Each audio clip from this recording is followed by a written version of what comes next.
Api di Bukit Menoreh. Cerita, Esa Mintarja. Audiobook, novel silat. Bab 169. Namun dalam pada itu, luka di pundak Ki Gede Pemanahan pun terasa pula pengaruhnya.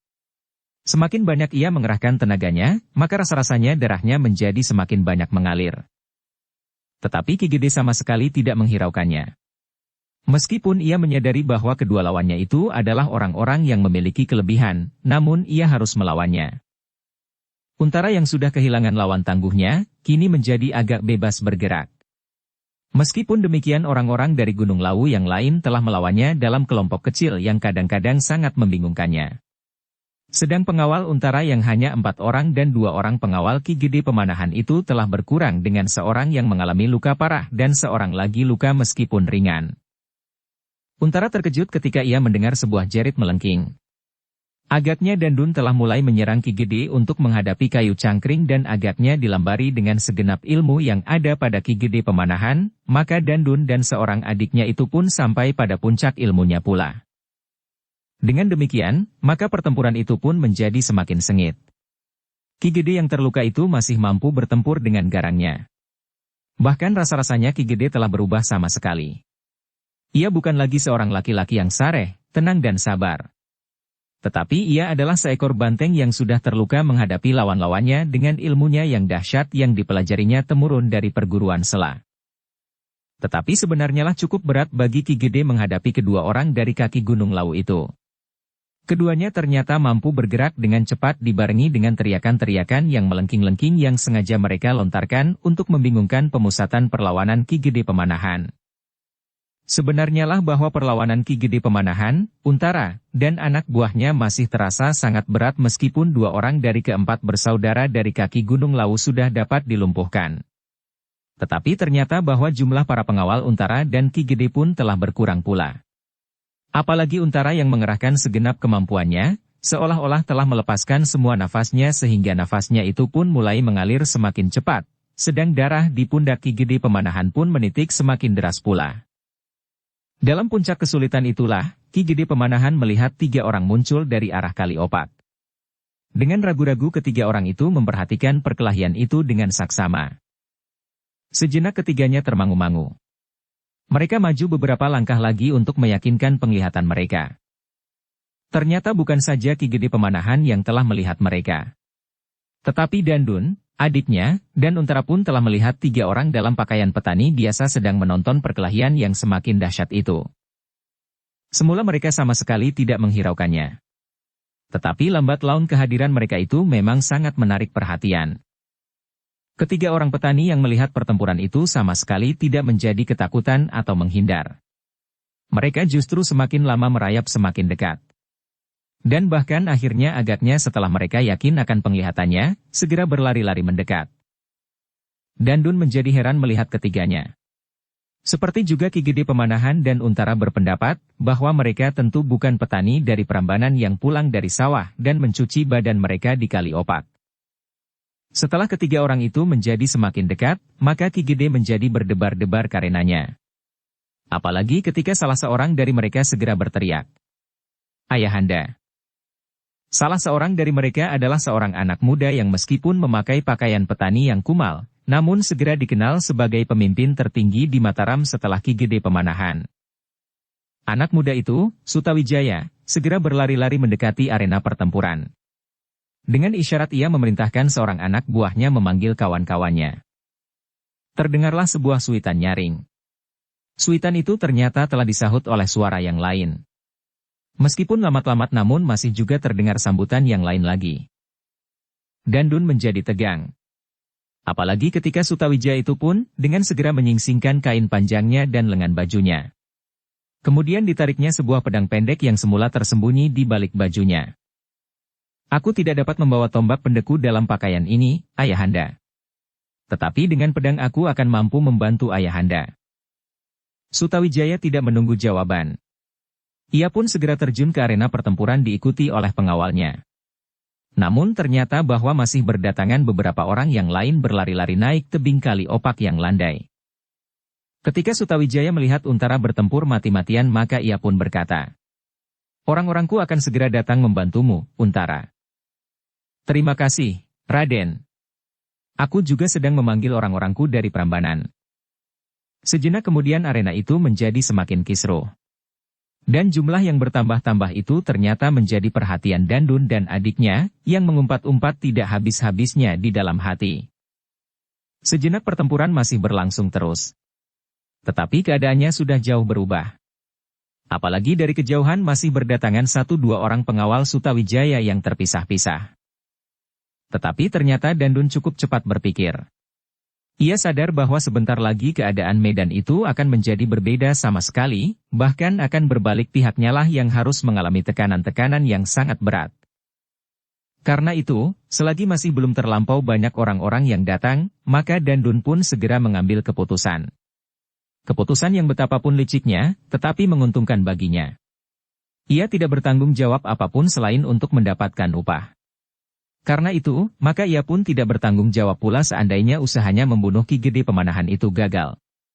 Ia tidak bertanggung jawab seandainya Ki Gede mengusut usaha pembunuhan itu dan menemukan orang-orang yang berjanji akan mengupahnya.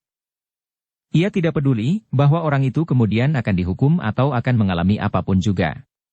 Ia sudah terlampau banyak berkorban. 2 orang adiknya. Sejenak ia memandang adiknya yang terluka. Agaknya ia masih sempat berlari meninggalkan arena. Karena itu, maka ia pun segera memberi isyarat kepada kedua adiknya dengan isyarat sandi. Isyarat yang hanya diketahui oleh mereka bertiga saja. Sejenak kemudian adiknya yang terluka itu pun telah bersiap-siap. Mereka sudah memperhitungkan sejak semula, bahwa usaha melenyapkan diri yang paling baik adalah menyusup semak-semak yang lebat di tepian kali opak arah selatan menyusur tebing. Meskipun tebing itu tidak begitu curam, tetapi sulit bagi penunggang kuda untuk menembus semak-semak di sela-sela batu karang pada tanah yang miring. Dandun memang sudah memperhitungkan. Jika ada orang yang melihat perkelahian sehingga orang itu sempat memberitahukan kepada para pengawal yang manapun juga, ia akan dapat segera menghilang setelah usaha mereka berhasil. Tetapi ia sama sekali tidak menyangka bahwa membunuh Ki Gede Pemanahan adalah pekerjaan yang jauh lebih sulit dari yang mereka perhitungkan. Demikianlah ketika Dandun memberikan isyarat sekali lagi maka mulailah mereka bergeser mendekati semak-semak. Mereka sama sekali tidak memperhitungkan orang-orangnya yang masih harus bertempur melawan para pengawal. Agaknya orang-orangnya masih belum mengalami banyak kesulitan karena mereka masih cukup. Tetapi 1-2 orang pengawal Sutawijaya yang berdatangan akhirnya telah mendesak mereka semakin jauh. Pada saat yang tepat, Dandun pun segera meloncat masuk ke dalam semak-semak bersama kedua adiknya. Yang seorang terpaksa harus dipapah oleh adiknya yang lain, sedang Dandun sendiri berusaha menahan Sutawijaya yang mendesaknya terus. Ketika kemudian Dandun lenyap pula di dalam semak-semak, sedang Sutawijaya dengan beberapa pengiringnya akan mengejarnya terus, dan bahkan kemudian Untara pun telah meloncat mendekat pula, terdengar Ki Gede berteriak memanggil. Sutawijaya tertegun sejenak. Demikian juga Untara dan pengawalnya yang mengiringinya. Jangan kau kejar mereka, Sutawijaya, berkata Ki Gede dengan nada yang dalam. Sutawijaya memandang ayahnya sejenak. Namun kemudian ia berlari mendekatinya sambil bertanya. Ayah, bagaimana dengan luka ayah? Untara pun terkejut melihat keadaan Ki Gede Pemanahan. Agaknya darah telah terlampau banyak keluar dari luka itu. Dengan demikian betapapun tinggi ilmunya, namun kekuatan jasmaniahnya memang terbatas. Dan itu adalah ciri kelemahan manusia.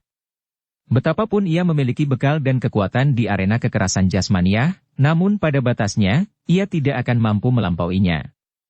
Dan ternyata bahwa ilmu yang betapapun juga tingginya, tidak akan mampu mengatasi kesulitan yang timbul akibat terlampau banyaknya darah yang mengalir dari luka.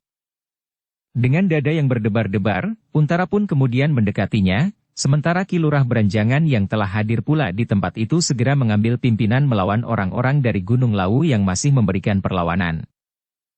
Sutawijaya, berkata Ki Gede Pemanahan. Jangan kau kejar orang-orang itu, suaranya terengah-engah. Ayahanda. Sutawijaya menjadi cemas. Untara, berkata Ki Gede pula. Mereka ternyata memiliki kemampuan yang jauh berada di atas kalian. Kalian tidak dapat mengejar dan berusaha menangkap mereka. Yang akan terjadi tentu akan sebaliknya. Sedang aku sendiri, dalam keadaan seperti ini, tentu tidak akan mungkin pula mengejar mereka. Untara dan Sutawijaya termangu-mangu sejenak. Kemudian mereka membantu Ki Gede yang dengan kaki gemetar mencoba duduk di atas sebuah batu. Tubuhku menjadi lemah oleh darah yang keluar. Apakah Ayahanda tidak membawa obat untuk memampatkan darah itu? Ki Gede menggelengkan kepalanya. Untara itu berteriak di kejauhan. Oh, aku membawa Ki Gede, tiba-tiba Untara berdesis. Dari kantong ikat pinggang kulitnya, Untara mengambil sekantung kecil serbuk yang berwarna kehitam-hitaman. Serbuk yang dibuat dari sarang laba-laba hijau yang dikeringkan setelah dibasahi dengan getah batang pisang kapok, dicampur dengan sarang tawon telutur bersabuk putih. Dengan tidak menghiraukan hiruk-pikuk pertempuran, maka Untara pun mencoba membersihkan luka Ki Gede Pemanahan dan mencoba mengobatinya. Sementara itu, ternyata bahwa kekuatan orang-orang yang berusaha menyingkirkan Ki Gede Pemanahan itu, telah hampir kehilangan kesempatan untuk mempertahankan diri. Apalagi ketika mereka melihat bahwa pemimpin-pemimpin mereka yang masih hidup telah melarikan diri. Dengan demikian, maka mereka masing-masing tidak menganggap perlu lagi untuk mempertaruhkan nyawa. Jika pemimpin-pemimpin mereka meninggalkan arena, maka mereka tidak lagi mempunyai kewajiban untuk bertahan sampai mati. Karena itulah, maka meskipun tidak ada di antara mereka yang kemudian memegang pimpinan, namun perasaan yang tumbuh itu rasa-rasanya tidak berbeda yang satu dengan yang lain. Demikianlah ketika salah seorang dari mereka tidak tahan lagi menghadapi tekanan para pengawal, baik mereka yang datang dari Jati Anom, maupun dari Tanah Mataram, sehingga tanpa menghiraukan apapun lagi berusaha untuk melarikan diri, maka ternyata yang lain pun tanpa mendapat perintah dari siapapun juga, segera meloncat berlari meninggalkan arena. Beberapa orang di antara mereka tidak sempat meloncat lebih dari 10 langkah, karena lawan yang mengejarnya berhasil menghunjamkan senjatanya di punggung. Tetapi ada juga di antara mereka yang berhasil melintasi gerumbul-gerumbul perdu dan mencoba melepaskan diri dari kejaran lawannya. Namun tiba-tiba saja mereka terkejut ketika mereka melihat beberapa ekor kuda yang menghambur datang ke arah mereka. Mereka yang berkuda itu adalah prajurit yang telah dihimpun dengan tergesa-gesa di Prambanan. Karena prajurit yang ditempatkan di Prambanan memang tidak begitu banyak, sehingga mereka memerlukan waktu untuk menghimpun diri. 7 orang dari 10 prajurit yang ditempatkan di Prambanan berhasil dikumpulkan dan dengan tergesa-gesa menuju ke tepian Kali Opak. Tetapi agaknya mereka sedikit terlambat. Mereka hanya menemukan lawan yang sedang melarikan diri. Namun ternyata nasib orang-orang yang melarikan diri itu memang terlampau jelek. Hampir tidak ada kesempatan sama sekali untuk tetap hidup, kecuali 1-2 orang yang berhasil bersembunyi sebaik-baiknya di bawah semak-semak dan kemudian merayap semakin menjauhi tepian Kali Opak, yang ternyata telah menjadi neraka bagi mereka itu. Sejenak kemudian para prajurit dan pengawal itu pun telah berkumpul mengerumuni Ki Gede Pemanahan yang terluka. Dalam kesempatan itu Untara masih sempat mengumpati prajurit-prajuritnya yang terlambat. Kalian tidak bersikap seperti prajurit. Kalian bukan perempuan yang akan mengunjungi perhelatan perkawinan, sehingga kalian harus berkemas dan menghias diri setengah hari penuh. Tetapi kalian adalah prajurit.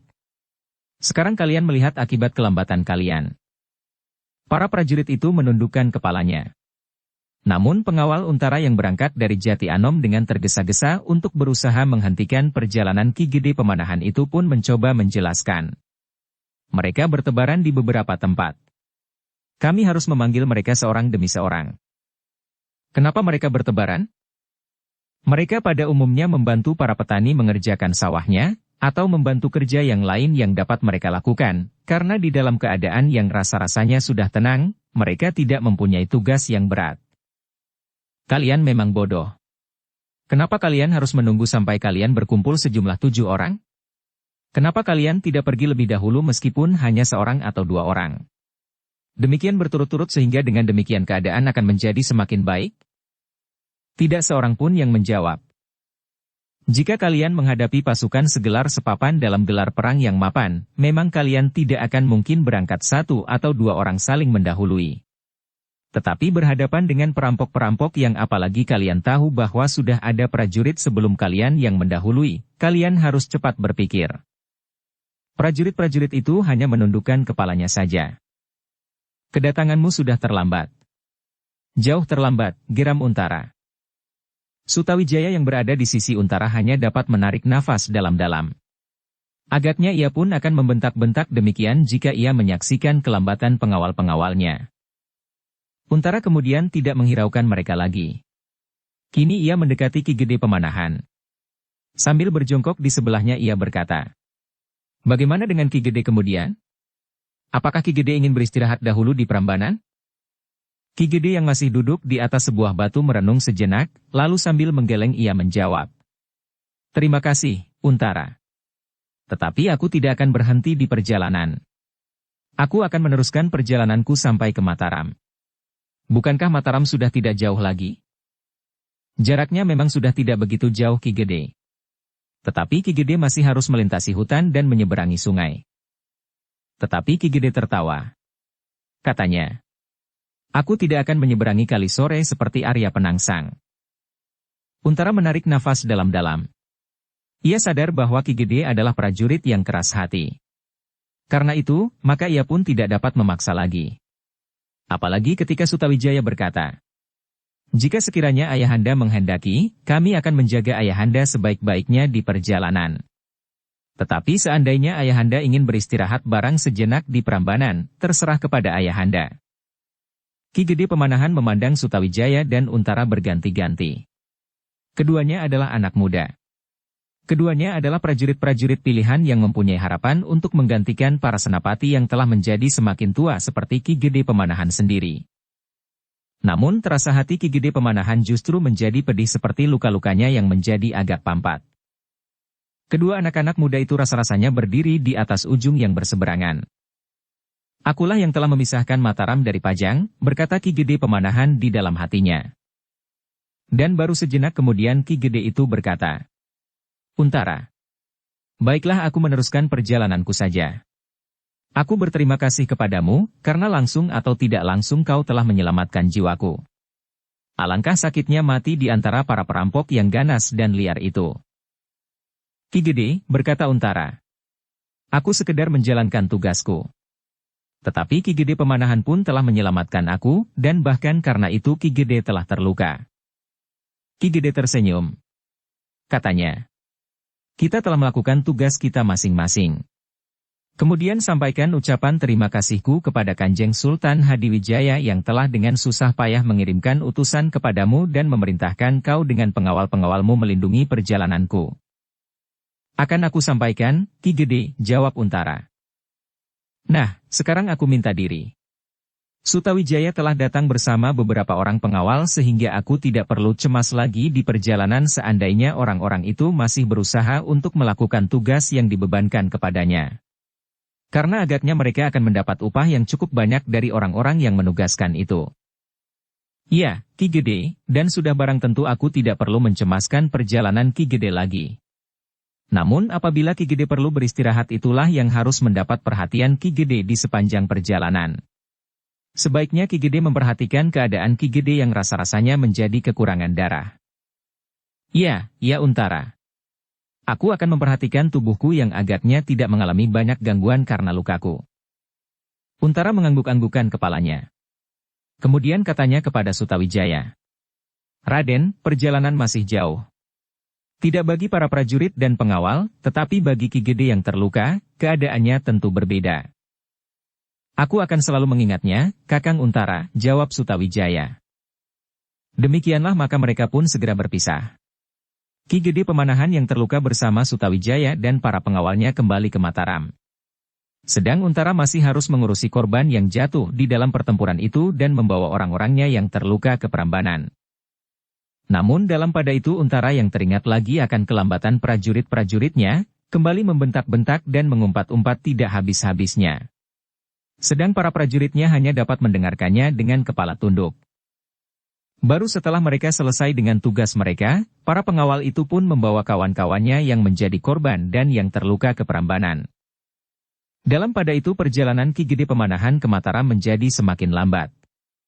Sutawijaya yang berangkat pagi-pagi benar dari Mataram tanpa membawa kuda-kuda mereka, karena mereka sudah memperhitungkan bahwa apabila terjadi sesuatu atas Ki Gede, kemungkinan hal itu akan dilakukan oleh orang-orang yang berusaha menyingkirkan Ki Gede di sekitar alas Tambak Baya atau bahkan di mulut alas Mentaok. Tetapi mereka sudah berjalan agak lebih jauh, karena mereka telah sampai di daerah Prambanan.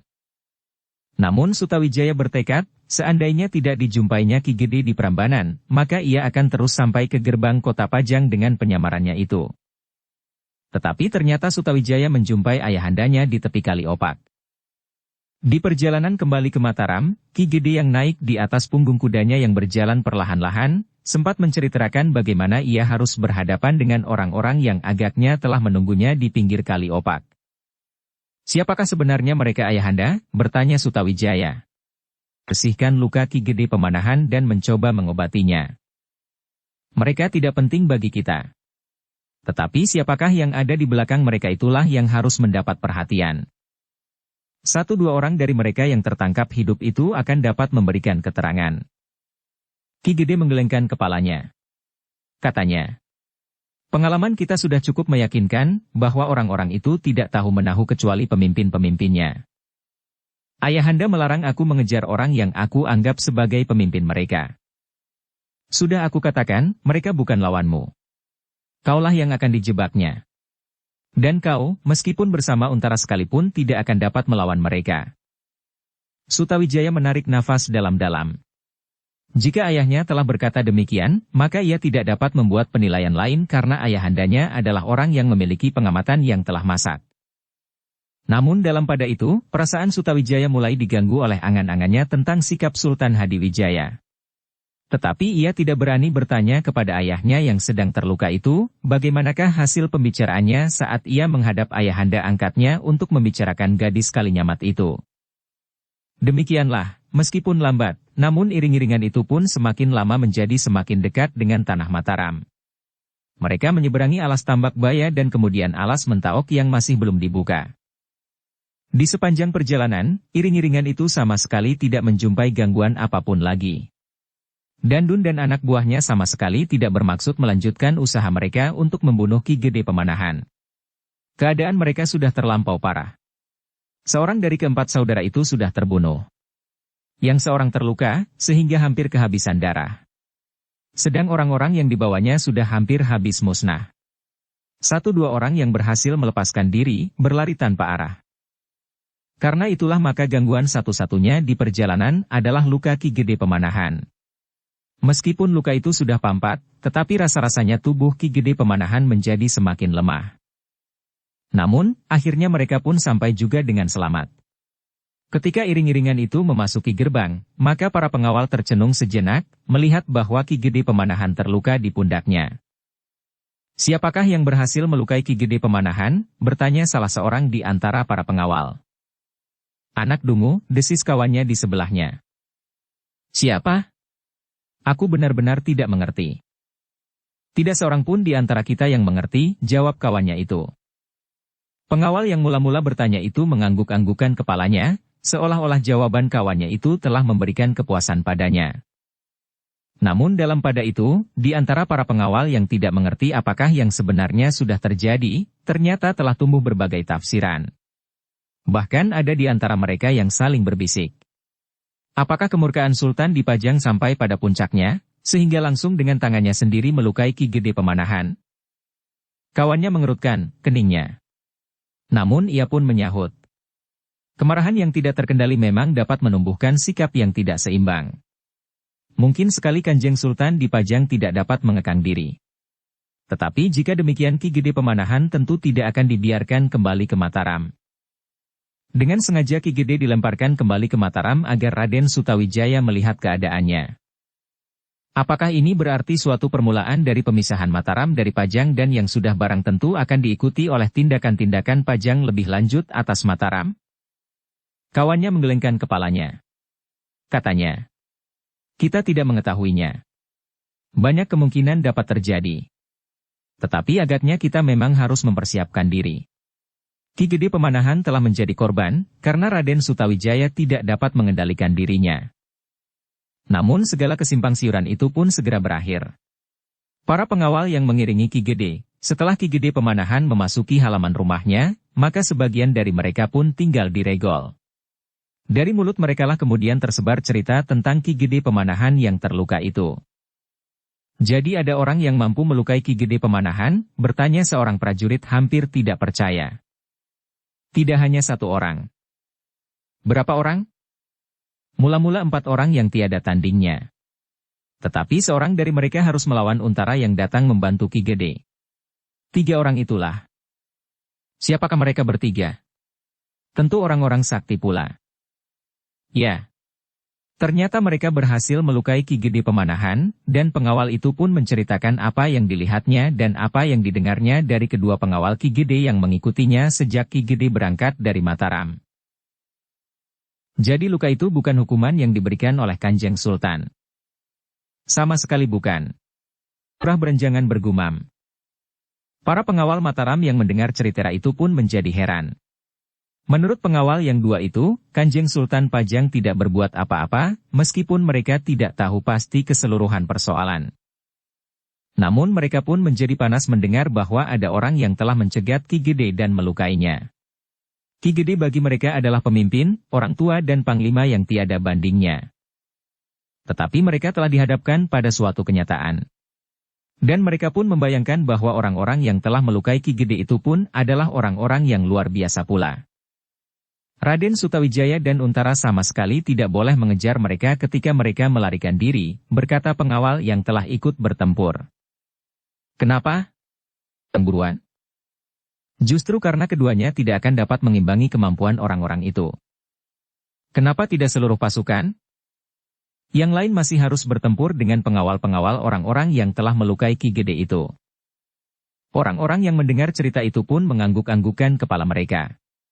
Ternyata bahwa di luar Mataram masih ada juga orang yang memiliki kemampuan yang tinggi. Namun hampir di luar sadar mereka, mereka pun menilai para senapati yang masih ada di Pajang. Di Pajang tentu tidak hanya 1-2 orang saja yang memiliki kemampuan seperti Ki Gede Pemanahan. Apalagi para bupati dan adipati yang masih tetap setia kepada Pajang sampai saat itu.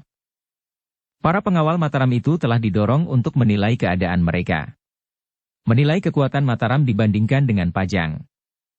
Seperti sebuah mentimun dibandingkan dengan sebuah durian, berkata para pengawal itu di dalam hatinya. Tetapi adalah suatu kenyataan bahwa Mataram memang sudah berdiri. Mataram semakin lama menjadi semakin ramai dan semakin besar.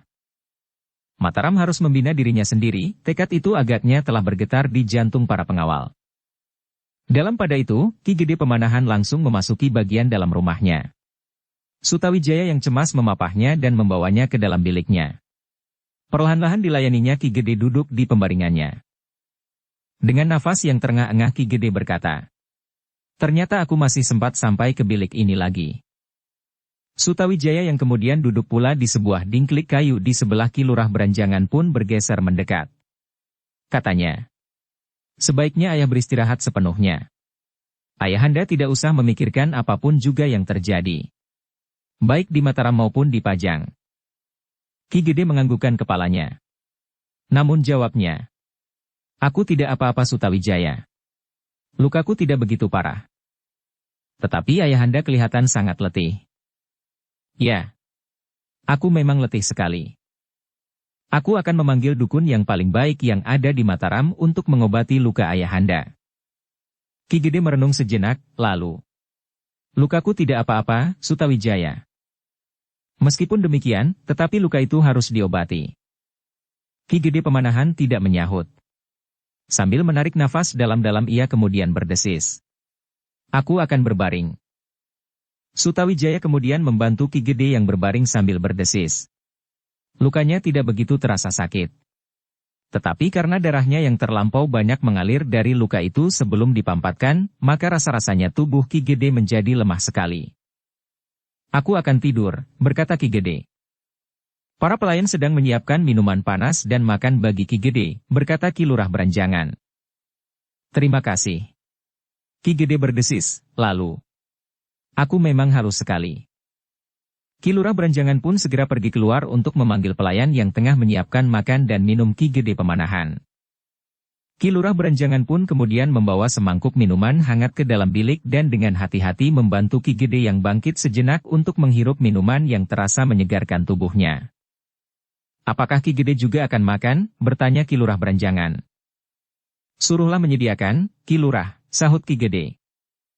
Ki Lurah Beranjangan pun kemudian pergi keluar bilik itu untuk menyediakan makan bagi Ki Gede Pemanahan.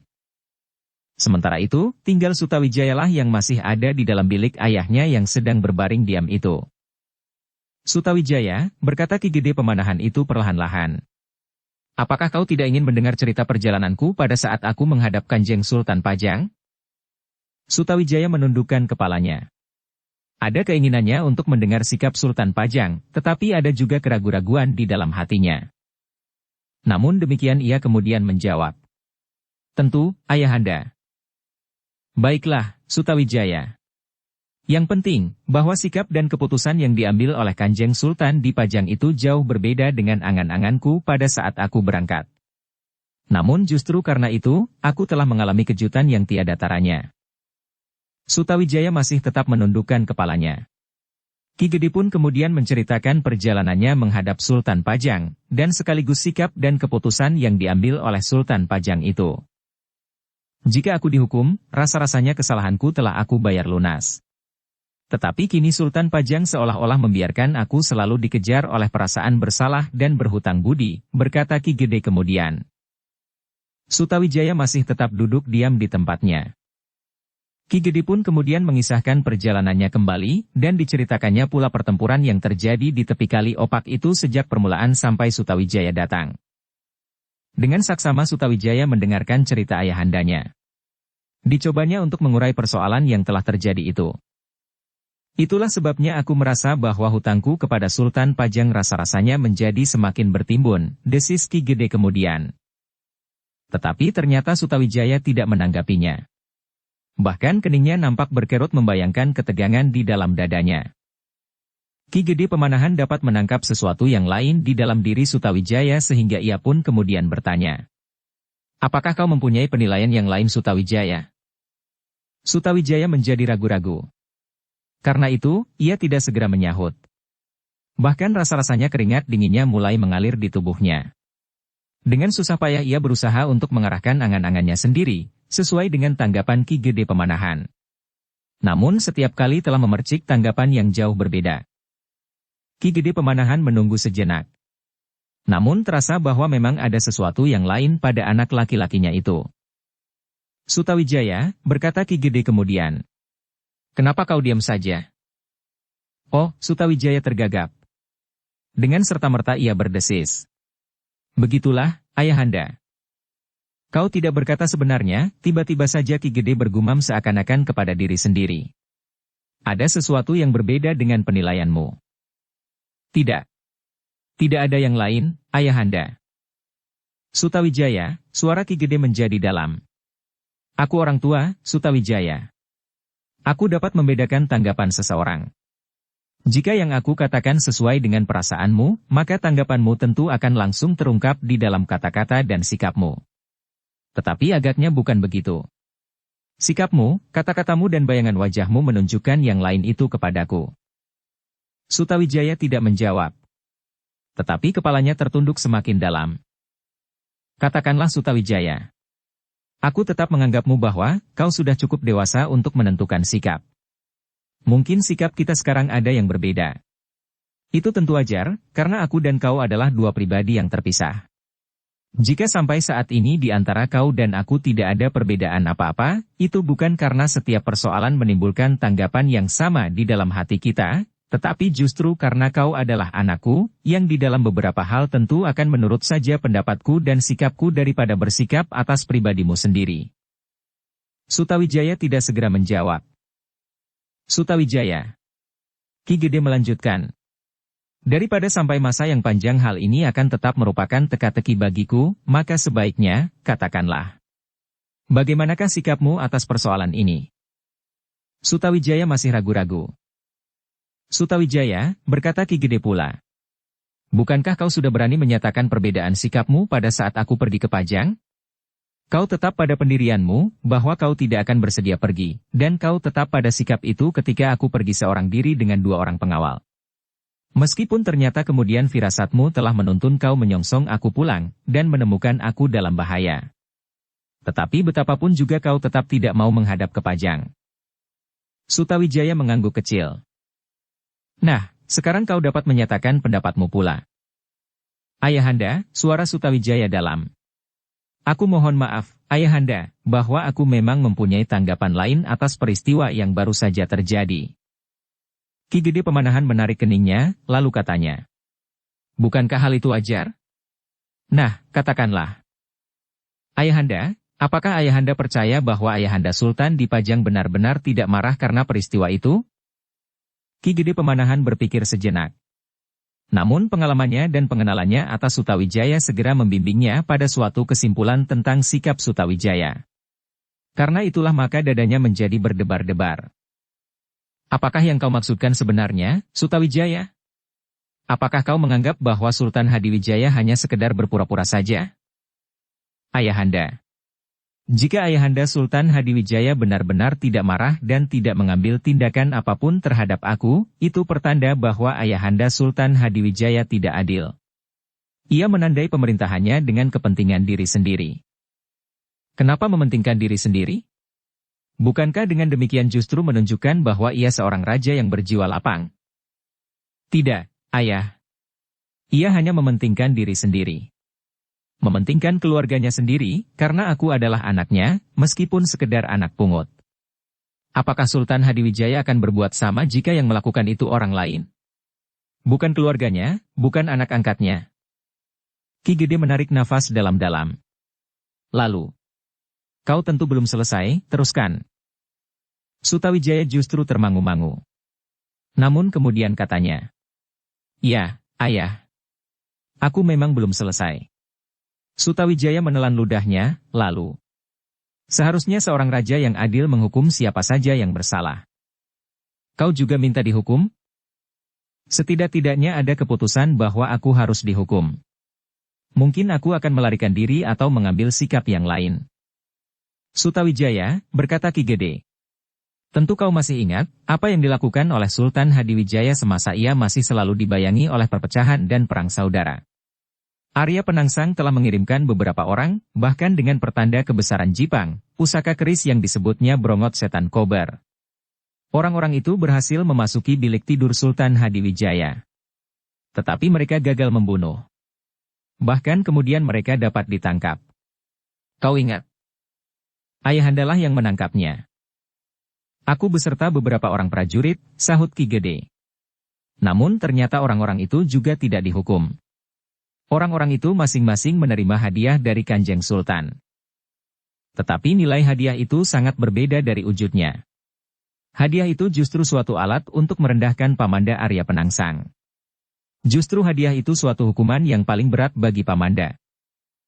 Ki Gede Pemanahan menarik nafas dalam-dalam. Sutawijaya memang bukan anak-anak lagi. Ia memiliki pengamatan yang tajam. Hadiah bagi orang-orang yang akan membunuh Sultan Hadiwijaya itu memang salah satu cara yang dipergunakan oleh Sultan Hadiwijaya untuk membakar hati Arya Penangsang, yang memang seorang yang mudah sekali menjadi marah dan kehilangan pertimbangan yang bening. Karena itu, Ayahanda, berkata Sutawijaya. Apakah kita yang mengenal Ayahanda Sultan sejak lama dapat menganggap bahwa sikapnya itu sebagai suatu sikap yang jujur? Ki Gede termenung sejenak. Namun dengan hati yang suram ia berkata. Kau benar, Sutawijaya. Memang saat itu Sultan Hadiwijaya sengaja melemparkan tantangan bagi Arya Penangsang karena kemarahannya, bahwa Arya Penangsang telah mencoba membunuhnya. Tetapi aku kira kali ini ia berbuat lain. Aku melihat pengampunan yang tulus memancar dari sorot matanya. Adalah sangat sulit membedakan, yang manakah yang dinyatakan dengan tulus dan jujur, dan yang manakah yang sekedar untuk memancing pertengkaran seperti yang dilakukan terhadap pesuruh Arya Penangsang. Sureng yang mendapat tugas untuk membunuhnya itu memang tidak berharga sama sekali bagi Ayahanda Sultan sehingga mereka tidak perlu dibunuhnya, dan justru dipergunakan sebagai alat untuk memancing kemarahan Pamanda Arya Penangsang. Sutawijaya, suara Ki Gede menurun. Kau terlampau berprasangka terhadap ayahandamu. Bagi kita Sutawijaya, apakah keuntungan Sultan untuk berbuat dengan pura-pura? Pada masa pertentangan antara Pajang dan Jipang, keadaan belum meyakinkan seperti sekarang ini.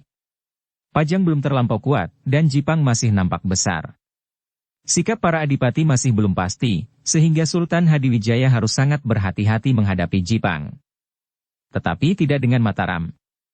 Mataram tidak lebih dari sebuah ranti masak yang berada di sisi sebuah durian. Jika durian itu berguling, maka akan lumatlah buah ranti itu. Tidak, Ayahanda. Di Mataram ada Ayahanda.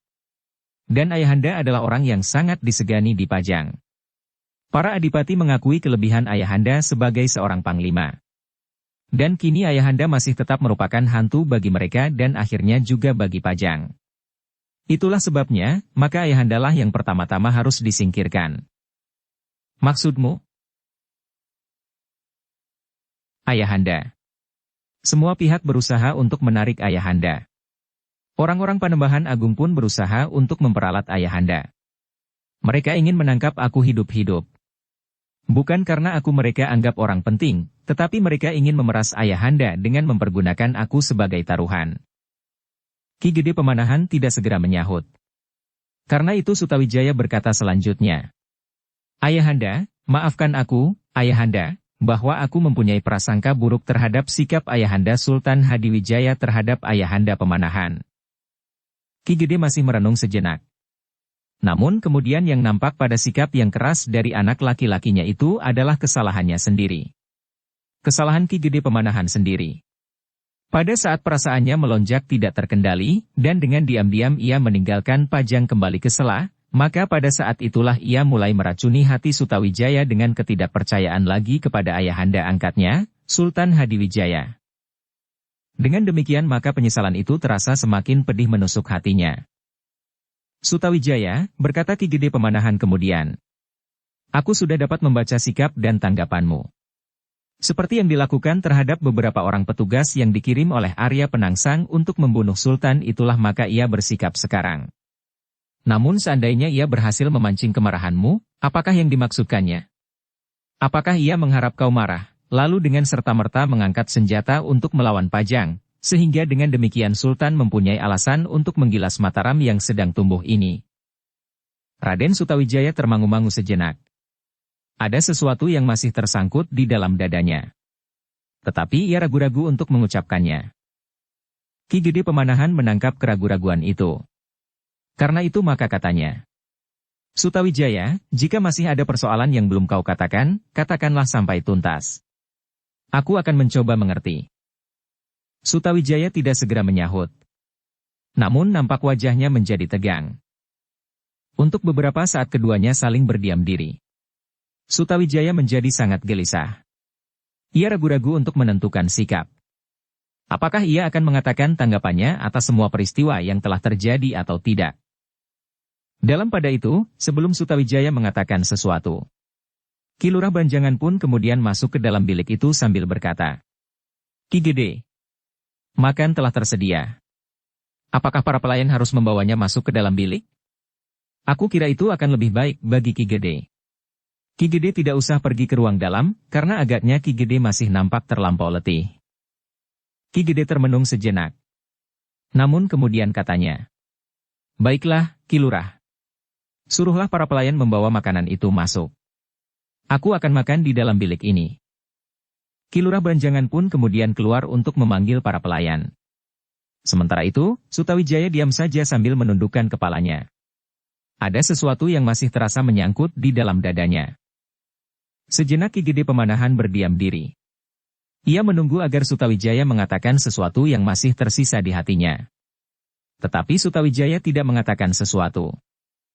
Sutawijaya, berkata Ki Gede. Masih ada waktu sebelum aku makan. Sutawijaya masih saja ragu-ragu sehingga nampaklah pada sikap dan wajahnya bahwa sesuatu memang masih tersangkut di dadanya. Katakanlah, Sutawijaya, desak Ki Gede. Ayahanda, berkata Sutawijaya. Memang masih ada sesuatu di hatiku. Tetapi aku ragu-ragu mengatakannya. Mungkin aku salah. Tetapi aku seakan-akan melihat, bagaimana hal itu sudah terjadi. Ki Gede Pemanahan memandang wajah anaknya sejenak, lalu. Sebutlah. Sutawijaya memandang pintu sejenak seakan-akan ia tidak ingin ada orang yang mendengarnya, meskipun ia Ki Lurah Banjangan sekalipun. Baru setelah ia yakin tidak ada seorang pun di luar pintu, maka ia pun berkata. Ayahanda, seakan-akan aku melihat, bahwa yang terjadi di Prambanan itu adalah akibat dari sikap Ayahanda Sultan Hadiwijaya. Sutawijaya, desis Ki Gede Pemanahan dengan wajah yang tegang. Bahkan di luar sadarnya ia berusaha bangkit. Namun kemudian ia terbaring lagi dengan lemahnya. Sutawijaya bergeser maju.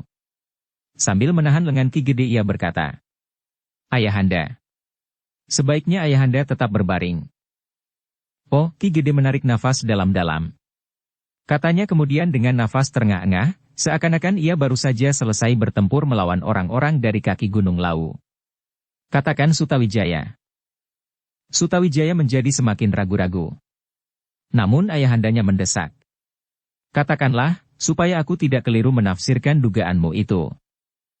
"Ayahanda," berkata Sutawijaya. "Memang pada bentuk lahiriahnya Ayahanda Sultan Hadiwijaya memaafkan segala kesalahanku. Tetapi mustahil bahwa Ayahanda demikian saja melupakan gadis dari Kalinyamat itu. Jadi, Ayahanda sudah mengatur semuanya. Juga orang yang berada di Kali Opak itu." Ki Gede Pemanahan diam bagaikan membeku. Hatinya serasa dibebani oleh berbagai macam persoalan yang hampir tidak dapat dipikulnya. "Ayahanda, itulah sebabnya maka Untara hanya datang dengan pengawalnya yang sangat terbatas. Sedang pengawal-pengawalnya yang lain baru menyusul setelah terlambat." Oh, Ki Gede menekan dadanya. "Maaf, Ayahanda. Aku tidak tahu, apakah aku benar. Tetapi seolah-olah aku yakin, bahwa sebenarnya Ayahanda Sultan sejak semula sudah tidak bersikap jujur terhadap kita." "Kenapa kau berpendirian begitu?" Untara itu berteriak di kejauhan. "Ayahanda. Kenapa Ayahanda tidak segera memenuhi janjinya kepada kita? Hanya kepada kita, sedangkan janjinya yang lain sudah dipenuhi? Kenapa kitalah yang harus menerima daerah yang masih berupa hutan belukar dan apalagi alas Mentaok? Kenapa bukan daerah yang sudah terbuka seperti Pati? Dan kenapa justru Pamanda Penjawilah yang menerima daerah itu lebih dahulu dari kita? Itu pun jika Ayahanda Pemanahan tidak memaksa, daerah ini tidak akan diserahkannya." Sutawijaya. "Dan kini, semuanya sudah sampai ke puncaknya. Memang aku merasa bersalah. Aku telah berhubungan dengan gadis yang sebenarnya telah disengker oleh Ayahanda Sultan. Tetapi, apakah seimbang, bahwa karena gadis itu Ayahanda Pemanahan harus dilenyapkan?" "Kau salah Sutawijaya, kau salah," suara Ki Gede agak mengeras. Namun kemudian suara menurun lagi. "Kau mempunyai tangkapan terlampau jauh atas sikap Ayahandamu Sultan Pajang. Barangkali sudah pernah aku katakan kepadamu, bahwa aku menyesali perbuatanku yang tergesa-gesa pada waktu itu. Maksud Ayahanda? Sebenarnya buat apa Sultan mengingkari janjinya? Apalagi atas alas Mentaok, sedangkan Pati yang ramai itu pun sudah diserahkannya kepada Adi Penjawi," berkata Ki Gede. "Sutawijaya, barangkali sudah pernah aku katakan pula, bahwa sikap Sultan itu justru karena ia menganggap kau benar-benar sebagai anaknya. Bahwa bukan saja alas Mentaok, tetapi mungkin sudah ada tempat yang diperuntukkan bagimu, bagi putranya." "Tentu tidak, Ayahanda. Aku hanya sekedar anak angkatnya."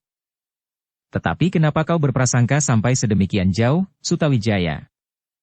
"Semuanya itu berdasarkan atas pengenalanku terhadap sifat dan sikap Ayahanda Sultan Hadiwijaya selama ini. Tetapi kau salah sama sekali.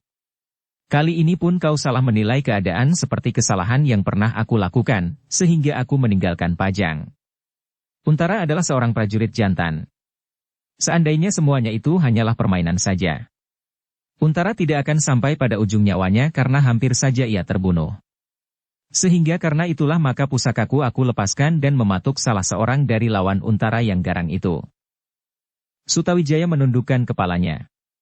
Tetapi seakan-akan ia sama sekali tidak mempercayainya, ia tetap menganggap semuanya itu sebagai suatu permainan yang sempurna. Itulah yang membuat Ki Gede Pemanahan sangat bersedih. Ki Gede sudah dapat menangkap seluruh tanggapan Sutawijaya atas peristiwa yang terjadi itu. Sutawijaya menganggap bahwa sikap Sultan Hadiwijaya, yang seakan-akan memaafkan kesalahannya itu, sebagai sifat berpura-pura. Sementara itu, ia menyiapkan sekelompok orang yang harus membunuh Ki Gede Pemanahan. Untara harus berpura-pura menolongnya, tetapi prajuritnya mengalami kelambatan sehingga Ki Gede tidak dapat diselamatkan. Kemudian Sultan mengharap Sutawijaya menjadi marah dan dengan serta-merta mengangkat senjata melawan Pajang.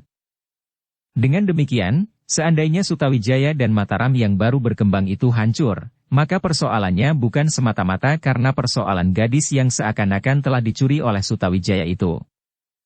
Ki Gede Pemanahan berdesis tertahan. Bukan karena pedih lukanya, tetapi pedih di hatinya. Sementara itu, maka Ki Lurah Beranjangan pun memasuki ruangan itu bersama para pelayan yang telah menyediakan makan bagi Ki Gede Pemanahan.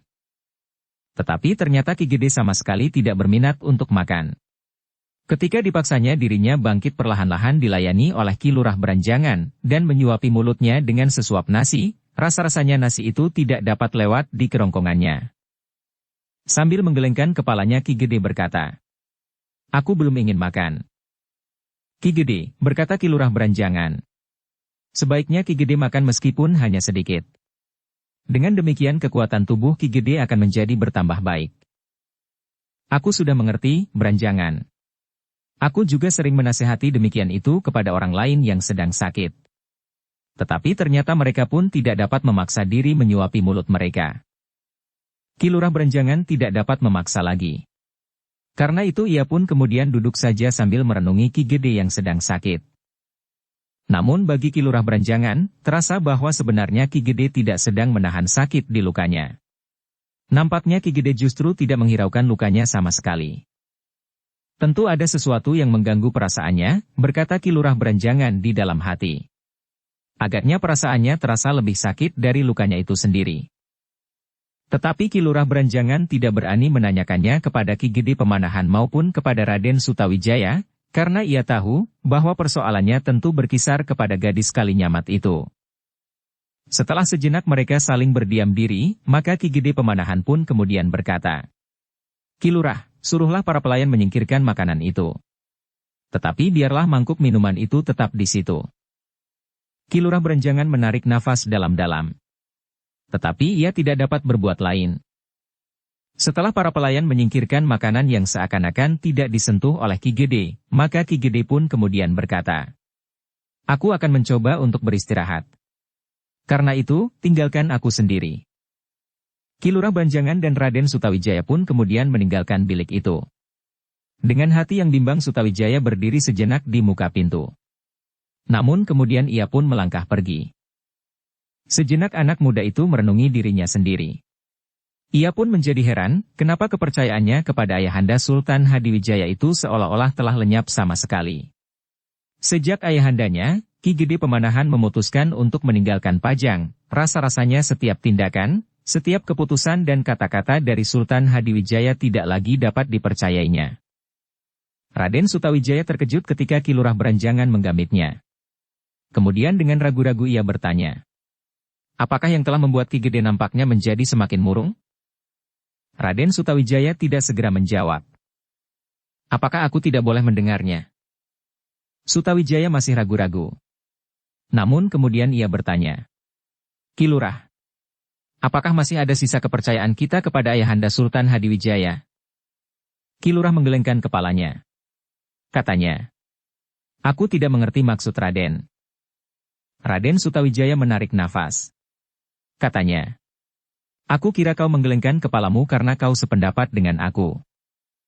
"Aku masih belum mengerti." Merata di seluruh Mataram?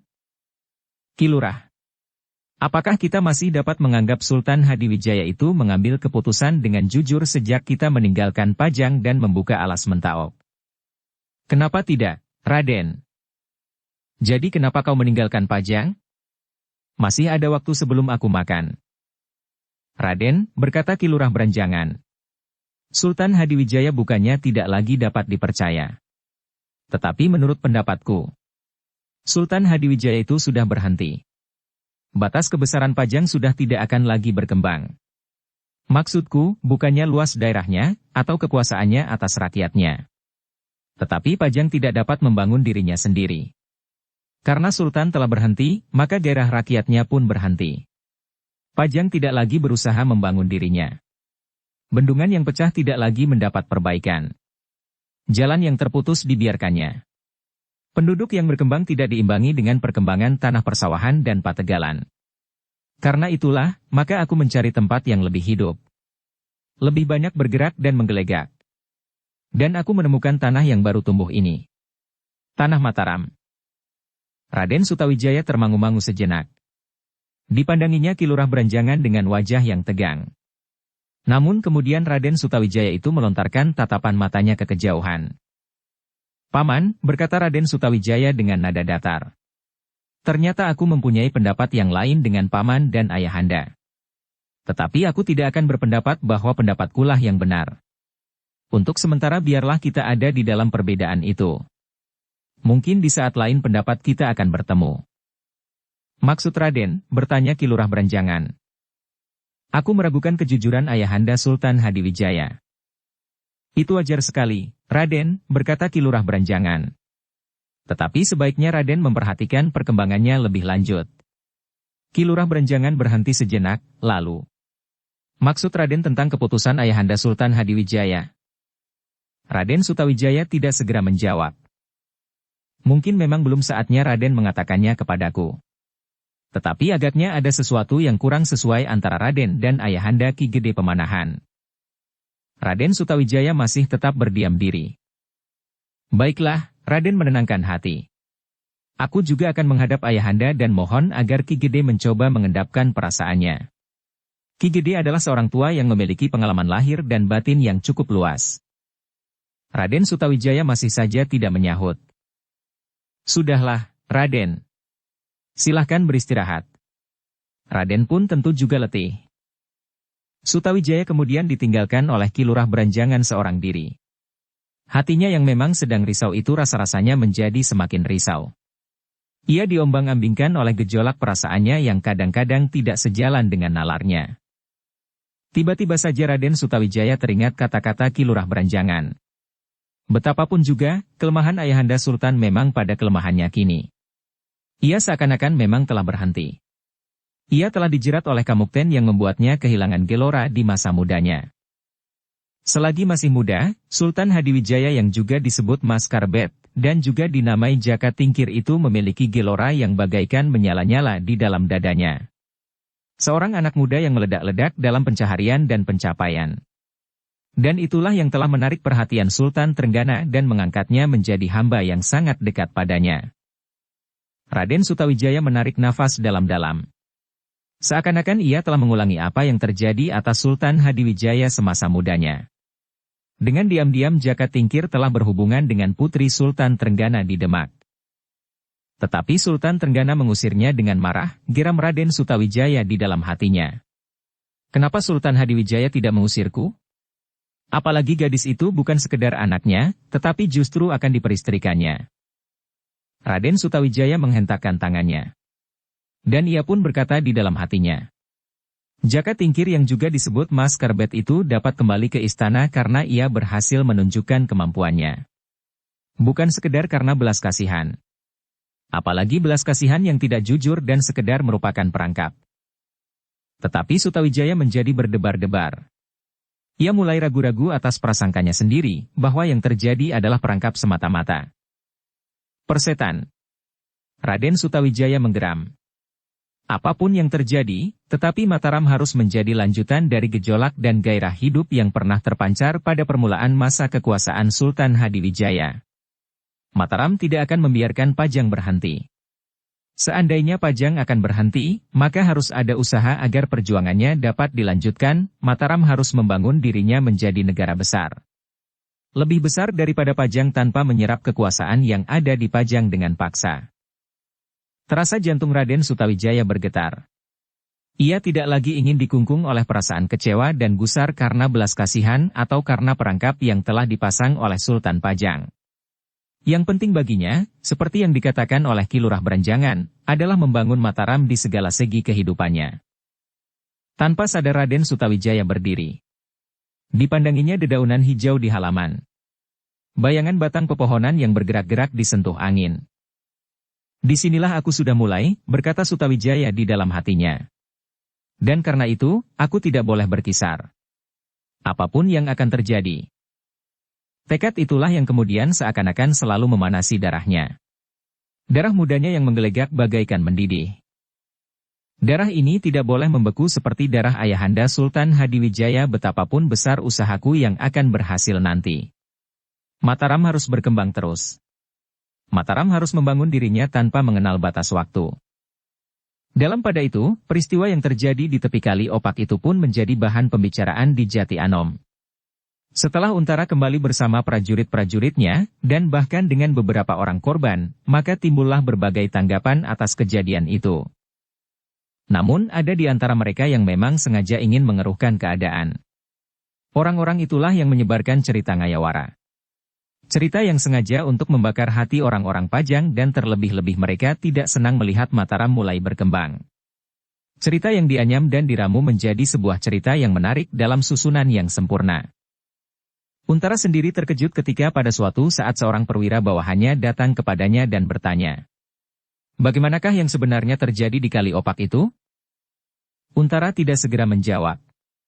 Tetapi karena wajah perwira itu nampak bersungguh-sungguh, maka ia pun kemudian menjawab. "Seperti yang pernah aku ceritakan. Bukankah aku pernah mengatakan kepadamu dan kepada kawan-kawan kita semua?" Perwira itu mengangguk-angguk. Namun ada sesuatu tersembunyi di balik tatapan matanya. "Apakah ada sesuatu yang kurang mapan?" bertanya Untara. "Kakang Untara," berkata perwira itu. "Di antara kita telah jatuh korban. Untunglah beberapa korban itu bukan Kakang Untara sendiri, meskipun Kakang Untara hampir menjadi korban pula." "Ya," sahut Untara dengan ragu-ragu. "Kakang, bukan maksudku untuk mengaburkan cerita Kakang Untara. Tetapi sementara orang mempunyai cerita lain. Apalagi di Pajang. Bukankah Kakang tahu bahwa aku baru saja datang dari Pajang? Apa kata orang-orang yang ada di Pajang? Seakan-akan mereka tidak percaya bahwa orang-orang yang berada di Kali Opak itu adalah penjahat yang berusaha membinasakan Ki Gede Pemanahan. Mereka berpendapat bahwa orang-orang itu sebenarnya lah orang-orang Ki Gede Pemanahan sendiri." "Ah," desis Untara. "Tidak. Aku tahu pasti.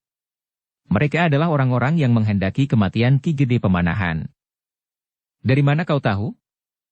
"Aku mendapat perintah langsung untuk menyelamatkan Ki Gede." "Apakah itu bukan sekedar pancingan saja agar kau dengan tergesa-gesa datang ke Kali Opak? Maksudnya, kau adalah senapati yang disegani di daerah ini. Kau adalah seorang prajurit yang kini bertanggung jawab atas daerah selatan. Dan daerah selatan ini adalah jalur lurus antara Pajang dan Mataram." Untara mengerutkan keningnya. Namun kemudian ia menggeram. "Setan. Aku tahu maksudnya. Cerita itu tentu mengatakan bahwa Ki Gede Pemanahan telah menyuruh seseorang memberitahukan kepadaku, seolah-olah perintah langsung dari Kanjeng Sultan Hadiwijaya. Hal itu tidak sulit bagi Ki Gede, karena Ki Gede adalah bekas panglima tertinggi di Pajang. Kemudian Ki Gede menyiapkan sekelompok orang-orang yang siap menunggu di pinggir Kali Opak. Dengan demikian, kematianku seakan-akan sama sekali tidak ada hubungannya dengan Ki Gede. Bahkan justru pada saat aku berusaha menyelamatkan Ki Gede." "Ya, begitulah kira-kira. Nah, jika kau meragukan kebenarannya, kau dapat menemui utusan itu. Ia masih hidup sampai sekarang.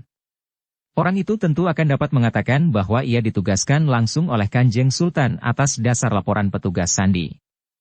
Jika kau masih belum yakin, ajaklah orang itu menghadap Kanjeng Sultan, agar kau tahu pasti bahwa perintah itu datang dari Kanjeng Sultan." Perwira itu termangu-mangu sejenak. Namun kemudian ia mengangguk-anggukan kepalanya. Katanya kemudian, "Jadi apakah maksud cerita yang menyimpang dari peristiwa yang sebenarnya itu, Kakang? Kau tentu tahu bahwa ada orang-orang yang dengan tajam menentang berdirinya Mataram.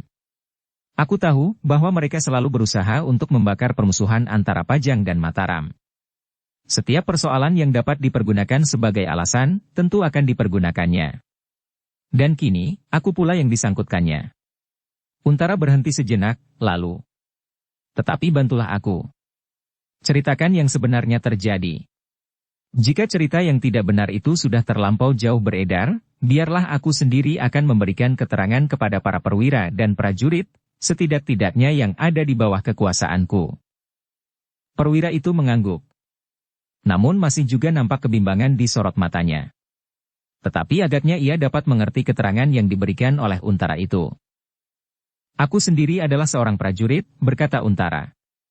"Secara pribadi aku tidak mempunyai persoalan dengan berdirinya Mataram.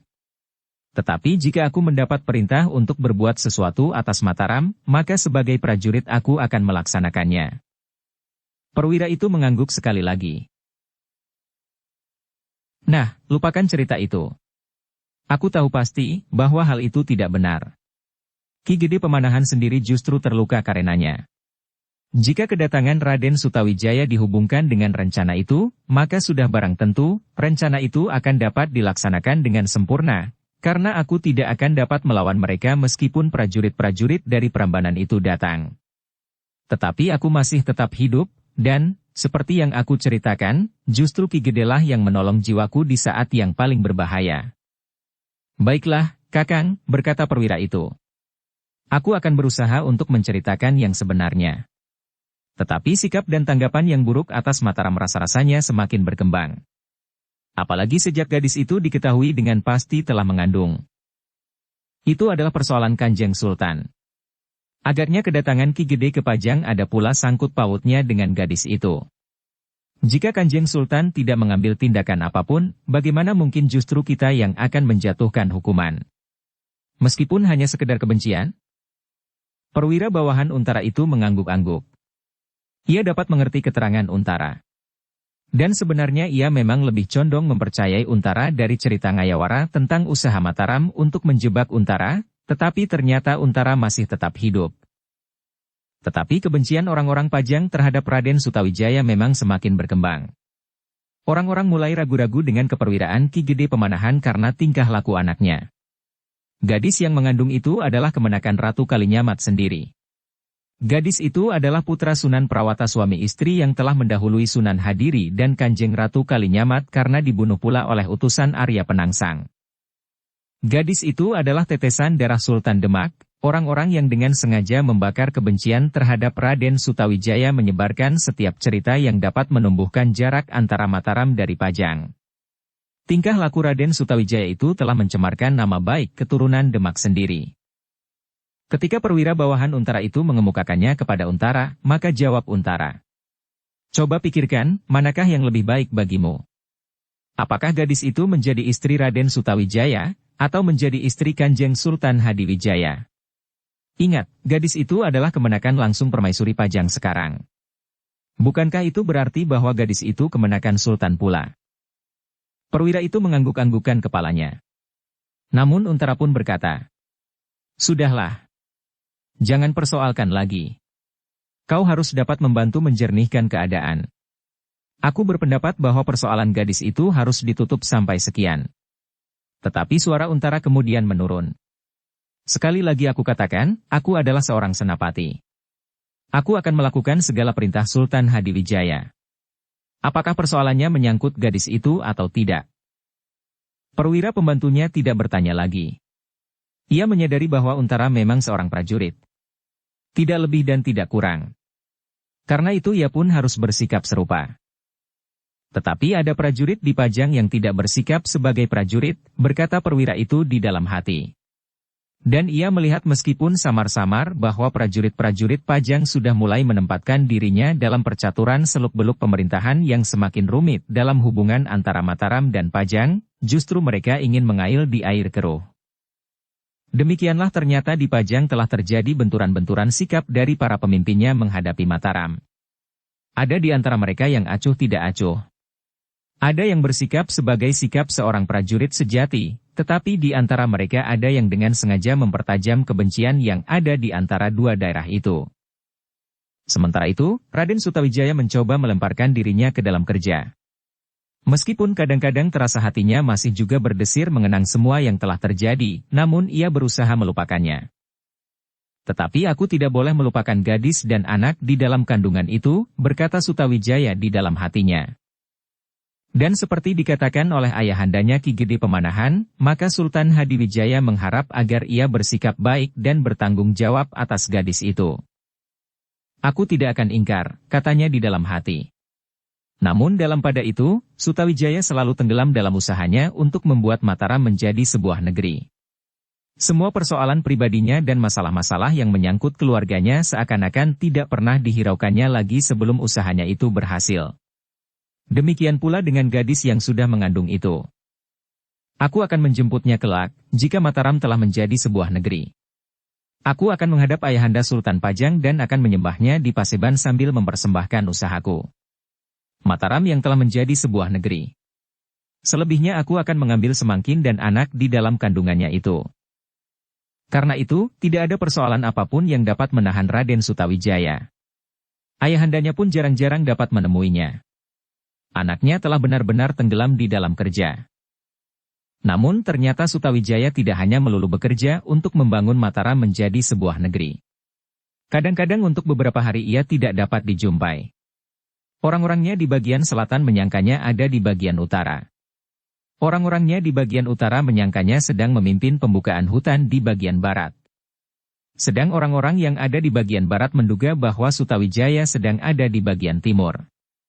Tetapi orang-orang di bagian timur tidak melihat Sutawijaya untuk beberapa hari dan menduga bahwa Sutawijaya sedang beristirahat. Jika demikian maka Sutawijaya sedang berada di tengah-tengah hutan yang masih belum disentuh tangan. Mesudiri dalam olah kanuragan dan kajiwan. Sebagai seorang laki-laki yang memiliki kemampuan melampaui kebanyakan orang, maka Sutawijaya telah mengembangkan diri tanpa tuntunan seorang guru. Dengan dasar ilmu yang ada padanya, yang diwarisinya dari ayahandanya, ia telah menemukan pancadan untuk bertambah maju. Namun kadang-kadang Sutawijaya tidak berbuat apa-apa sama sekali di dalam sepinya hutan yang lebat. Dengan duduk di atas cabang sebatang pohon, ia memperhatikan alam di sekelilingnya. Alam yang nampaknya diam tetapi penuh dengan ketegangan perjuangan antara hidup dan mati dari penghuni-penghuninya. Dan Sutawijaya mengambil sari dari kehidupan yang tersembunyi itu bagi bekal hidupnya sendiri. Kehidupan yang semata-mata alami dan dikendalikan oleh naluri itu, sebagai bekal dalam kehidupan akal yang ada di dalam dirinya. Kadang-kadang Sutawijaya menemukan nilai-nilai yang pantas diserapnya di dalam hidupnya. Kadang-kadang Sutawijaya melihat betapa kejamnya kehidupan alami yang dikuasai oleh naluri semata-mata. Raden Sutawijaya yang memiliki daya tangkap yang tajam itu berhasil menemukan bekal yang sangat berguna. Bukan saja di dalam kehidupannya, tetapi juga di dalam olah kanuragan. Derap kaki kijang, tangkapan tangan beberapa ekor kera yang berkejaran. Bahkan usaha seekor kancil melepaskan diri dari kuku harimau, sangat menarik perhatiannya dan memberikan kekayaan bagi unsur gerak di dalam olah kanuragan yang sedang disempurnakannya. Meskipun demikian Raden Sutawijaya tidak melupakan tugasnya sebagai seorang pemimpin dari tanah yang sedang tumbuh dan berkembang. Setiap kali Sutawijaya sendiri memimpin penggalian susukan dan parit-parit yang membelah tanah yang akan dijadikan tanah persawahan. Sutawijaya sendiri memimpin pembuatan jalur-jalur jalan yang menghubungkan padukuhan yang satu dengan padukuhan yang lain. Dengan demikian, maka beberapa kekecewaan atas kekerasan hati Raden Sutawijaya kadang-kadang dapat dihapus oleh kekerasan hatinya pula di dalam kerja. Namun dalam pada itu, berbeda dengan Raden Sutawijaya yang menenggelamkan diri di dalam kerja, maka Ki Gede Pemanahan rasa-rasanya menjadi semakin lemah. Luka-lukanya memang menjadi berkurang. Tetapi rasa-rasanya perkembangan keadaannya itu sangat lambat. Bahkan kadang-kadang tanpa sebab apapun juga, Ki Gede Pemanahan seakan-akan menjadi sangat sulit untuk bernafas. Dadanya menjadi sesak, dan kemudian terbatuk-batuk semalam suntuk. Ki Gede Pemanahan adalah seorang yang memiliki ilmu yang tinggi. Seorang panglima yang disegani lawan di peperangan. Namun ia tidak dapat melawan dirinya sendiri yang dicengkam oleh kekecewaan, penyesalan, dan kecemasan. Sekali-sekali terbayang juga di rongga matanya, wajah seorang gadis yang bersih dan bening. Dua orang gadis di kaki bukit Danaraja. Semangkin dan Prihatin. Keduanya adalah anak Sunan Prawata yang telah terbunuh, dan yang kemudian disusul oleh pamannya Sunan Hadiri. Di kaki bukit Danaraja kedua gadis yang kemudian diberinya nama Pamikatsih dan Pamilutsih itu, dengan setia menunggui bibinya, Kanjeng Ratu Kalinyamat yang bertapa sebagai pernyataan tuntutan nuraninya atas kematian saudaranya suami istri dan suaminya sendiri, tanpa mengenakan pakaian selembar pun, selain menutup tubuhnya dengan rambutnya yang terurai. Ki Gede Pemanahan menarik nafas dalam-dalam. Masih pula terbayang, bagaimana Kanjeng Ratu Kalinyamat itu memanggilnya mendekat pada saat ia mengunjungi pertapaan itu. "Maaf, Kanjeng Ratu. Hamba tidak dapat mendekat Kanjeng Ratu dalam keadaan seperti itu. Kemarilah, Kakang Pemanahan. Aku akan memberikan sesuatu kepadamu." Ki Gede masih tetap ragu-ragu. Dan Kanjeng Ratu itu pun berkata pula, Kakang, kau selama ini tidak pernah menolak permintaanku. Mendekatlah. Sekarang, kau pun tidak akan menolaknya. Dengan ragu-ragu Ki Gede pun kemudian berjalan mundur mendekati Kanjeng Ratu Kalinyamat yang sedang bertapa. Ternyata dari Kanjeng Ratu Kalinyamat, Ki Gede Pemanahan mendapat sebentuk cincin. Cincin, yang memiliki perlambang bahwa siapa yang mengenakannya, akan menurunkan orang-orang besar di Pulau Jawa. Ki Gede yang sedang berbaring di pembaringannya itu menarik nafas. Kenangan itu rasa-rasanya baru saja kemarin terjadi. Kini ia bersama anaknya sudah membuka daerah baru. Daerah yang diharapkannya akan tumbuh dan berkembang. Apakah Sutawijaya akan menjadi orang besar kelak? Ki Gede bertanya kepada diri sendiri. Yang kemudian diteruskannya. Mudah-mudahan Mataram dapat berdiri tegak dan anakku akan melanjutkan usahaku membuat Mataram besar. Dan agaknya ia sudah mulai sejak sekarang. Ki Gede mengusap wajahnya yang basah oleh keringat. Terbayang pula Semangkin yang sudah mengandung. Perempuan itu akan melahirkan anak Raden Sutawijaya. Cucunya dan juga cucu Kanjeng Sunan Prawata. Namun dalam pada itu, hampir setiap saat Ki Gede Pemanahan telah hanyut dalam dunia angan-angannya. Karena itulah maka keadaannya justru menjadi semakin buram. Ki Lurah Berenjangan yang setiap saat merawatnya menjadi gelisah. Sehingga pada suatu saat ia tidak dapat menahan kecemasannya dan memerintahkan seorang pengawal mencari Raden Sutawijaya. Carilah di seluruh sudut tanah Mataram. Katakanlah bahwa aku memohon Raden Sutawijaya kembali barang sehari. Rasa-rasanya ayahandanya memerlukannya meskipun hanya sesaat. Pengawal itu pun kemudian dengan tergesa-gesa meninggalkan pusat pemerintahan tanah yang baru tumbuh itu mencari Raden Sutawijaya. Pengawal itu sadar bahwa kadang-kadang Raden Sutawijaya mudah sekali dijumpai. Tetapi kadang-kadang harus dicarinya barang 2-3 hari. Dari beberapa orang pengawal ia mendapat petunjuk bahwa Raden Sutawijaya berada di bagian barat alas Mentaok yang sedang dibuka itu. Namun ketika pengawal itu memacu kudanya menuju ke arah barat, maka pengawal yang lain berkata, "Aku baru saja bertemu Raden Sutawijaya di bagian selatan." "Tentu tidak mungkin," sahut pengawal yang mencarinya. "Orang yang memberi petunjuk kepadaku itu pun mengatakan bahwa Raden Sutawijaya berada di bagian barat. Baru saja ia bertemu." Pengawal yang merasa dirinya baru saja bertemu dengan Raden Sutawijaya itu merenung sejenak. Namun kemudian ia bergumam. Memang mungkin Raden Sutawijaya yang baru aku lihat di bagian selatan itu telah berpindah ke bagian barat. Ya. Menjelang tengah hari, sahut yang mencarinya. Namun tiba-tiba pengawal yang menjumpai Raden Sutawijaya itu mengerutkan keningnya. Tentu tidak menjelang tengah hari. Tentu sesudah tengah hari. Kenapa? Yang menjumpai di sebelah barat itu bukan kau. Tetapi pengawal itu. Dan ia tentu lebih tahu daripada kau. Nanti dulu, pengawal itu nampak berpikir dengan sungguh-sungguh. Kemudian katanya. Aku menjumpai Raden Sutawijaya di bagian selatan juga menjelang tengah hari. Kau tentu sedang bermimpi di tengah hari. Tidak. Aku tidak pernah bermimpi tanpa tidur. Aku yakin bahwa menjelang tengah hari aku bertemu dengan Raden Sutawijaya di atas seekor kuda berwarna hitam. Bahkan kemudian Raden Sutawijaya turun dari kudanya, berjalan menyusuri parit yang sedang digali. Dengan cemeti kecil ia menunjuk beberapa bagian yang harus disempurnakan.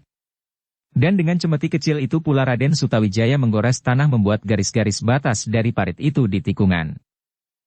Pengawal yang sedang mencari itu menggeleng. Katanya. Tidak. Pengawal yang baru saja datang dari bagian barat itu melihat Raden Sutawijaya ikut membuat jalan yang membelah sebuah padukuhan kecil yang sedang berkembang karena beberapa orang penghuni baru telah berdatangan. Tidak, sahut lawannya berbicara. Hampir saja keduanya bersih tegang. Namun kemudian seorang pengawal yang lebih tua dari mereka datang menengahi sambil tersenyum. Kalian memang bodoh. Kenapa? Bertanya kedua pengawal itu. Kenapa kalian bertengkar tentang Raden Sutawijaya? Aku melihatnya. Dan aku memberitahukan kepadanya. Tetapi ia tidak percaya. Tentu.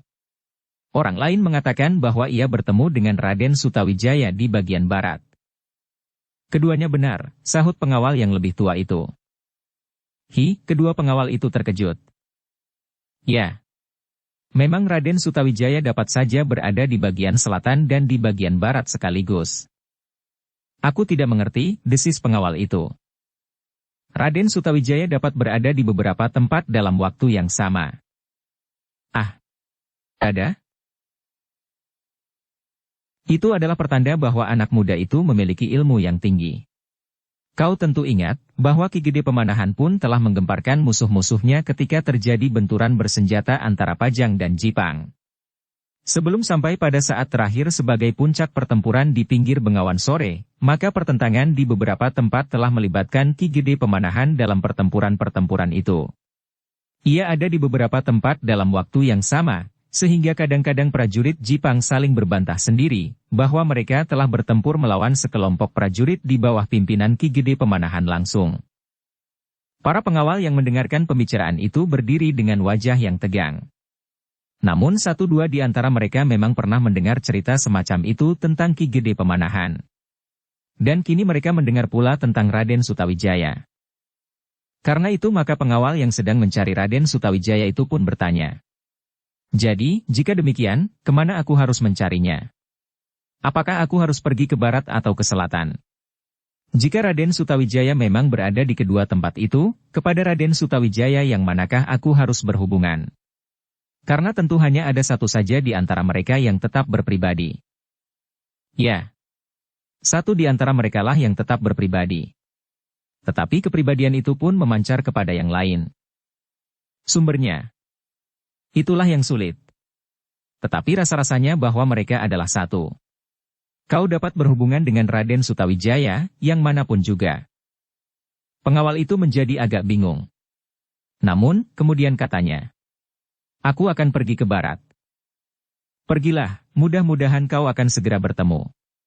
Seperti kalian mengetahui, Raden Sutawijaya dapat berada di beberapa tempat pada suatu waktu, tetapi Raden Sutawijaya pun dapat tidak berada di manapun dalam suatu waktu. Pengawal itu menggeleng-gelengkan kepalanya. Desisnya. Aku menjadi bingung. Tetapi biarlah aku mencarinya. Sejenak kemudian maka pengawal itu pun telah berpacu pula. Tetapi karena jalan yang dilaluinya kemudian masih terlampau buruk, maka perjalanannya pun menjadi tidak begitu cepat lagi. Beberapa batang kayu masih melintang di jalan. Bahkan kadang-kadang kudanya harus berbelok lewat gerumbul-gerumbul liar di sebelah jalan yang belum siap benar itu. Di sepanjang perjalanannya, pengawal itu selalu dirisaukan oleh cerita kawannya yang lebih tua. Ia tidak dapat mengerti bahwa Raden Sutawijaya dalam suatu waktu dapat berada di beberapa tempat. Tetapi dalam waktu yang lain sama sekali tidak ada di manapun juga. Berbelit-belit, katanya di dalam hati. Pokoknya aku akan mencarinya. Menyampaikan pesan Ki Lurah Beranjangan, mohon agar ia kembali barang sehari 2 hari. Pengawal itu melanjutkan perjalanan dengan hati yang berdebar-debar. Dipandanginya daerah yang masih sedang dikerjakan di bagian barat dari alas Mentaok yang sedang dibuka itu. Beberapa bagian telah menjadi padukuhan yang mulai berpenghuni. Tentu di sekitar padukuhan itu, berkata pengawal itu kepada diri sendiri. Dukung channel Novel Silat dengan subscribe, follow, like, komen dan share. Dalam setiap kesempatan pengawal itu mencoba untuk mempercepat perjalanannya. Kadang-kadang ia dapat berpacu agak cepat. Namun kemudian harus dengan sabar membiarkan kudanya berjalan perlahan-lahan. Di musim basah, daerah ini akan menjadi rawa-rawa, berkata pengawal itu di dalam hatinya. Namun ketika kemudian dilihatnya susunan parit yang mulai teratur, maka ia pun berkata pula kepada dirinya sendiri. Tetapi agaknya daerah ini sudah dihubungkan dengan daerah-daerah yang lebih rendah dengan parit-parit untuk membuang air yang tergenang di musim basah. Sedang di musim kering, air dapat diangkat dari sungai-sungai kecil untuk mengaliri daerah yang sedang dibuka ini. Pengawal itu pun langsung menuju ke tempat orang-orang yang sedang bekerja, membuat jalan yang menghubungkan padukuhan yang satu dengan padukuhan yang lain, membedah sebuah padukuhan kecil lainnya di antara kedua padukuhan itu. Pengawal berkuda itu ternyata telah menarik perhatian para pekerja yang sedang giat membangun daerahnya itu. Salah seorang yang sudah setengah umur kemudian mendekatinya dan bertanya. Kisanak, apakah ada sesuatu yang penting yang harus kau sampaikan kepada kami? Aku mendapat perintah untuk menemui Raden Sutawijaya, jawab pengawal itu. Oh, orang setengah umur itu mengangguk-anggukan kepalanya. Sejenak ia berpaling. Katanya kepada seorang kawannya. Pengawal ini ingin bertemu dengan Raden Sutawijaya. Bukankah Raden Sutawijaya baru saja pergi ke daerah selatan? Orang setengah umur itu mengerutkan keningnya. Lalu katanya. Oh, iya. Hampir aku lupa. Baru saja Raden Sutawijaya pergi ke daerah selatan. Pengawal itu menggigit bibirnya. Lalu katanya. Orang-orang yang harus saja datang dari daerah selatan memang mengatakan Raden Sutawijaya ada di sana. Tetapi bukan baru saja. Tetapi sudah sejak tadi. Ah, orang setengah umur itu berdesah. Mana mungkin. Baru saja Raden Sutawijaya ada di sini. Makan siang di sini, bersama dengan kami. Nasi jagung dengan jangan lembayung yang tadi pagi dipetik dari batang kacang panjang yang merambat di pagar sepanjang beberapa ratus patok mengelilingi daerah ini.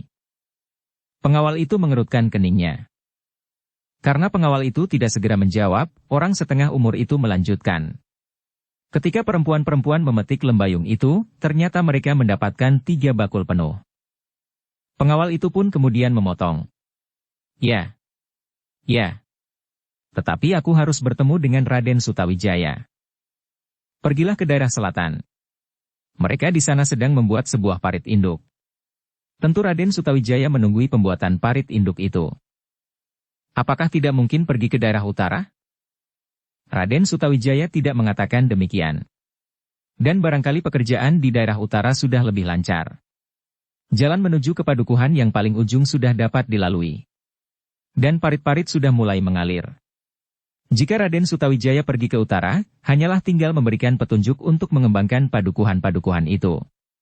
Memelihara yang sudah ada, dan hanya jika perlu saja melengkapinya dengan jalan-jalan dan parit yang baru. Tetapi pekerjaan di sana sudah tidak begitu banyak seperti di sini. Tetapi bagaimana dengan perluasan tanah persawahan? Apakah tidak ada pembukaan hutan baru di daerah utara? Untuk sementara sudah dihentikan. Daerah yang sudah terbuka ini masih harus digarap terus-menerus. Pengawal itu termangu-mangu sejenak. Namun kemudian katanya. Baiklah, aku akan mencari Raden Sutawijaya ke selatan. Pengawal itu pun kemudian meloncat ke punggung kudanya dan memacunya meninggalkan daerah yang sedang dikerjakan itu. Tetapi setiap kali derap kaki kudanya terganggu, sehingga kadang-kadang kuda itu harus berjalan perlahan-lahan.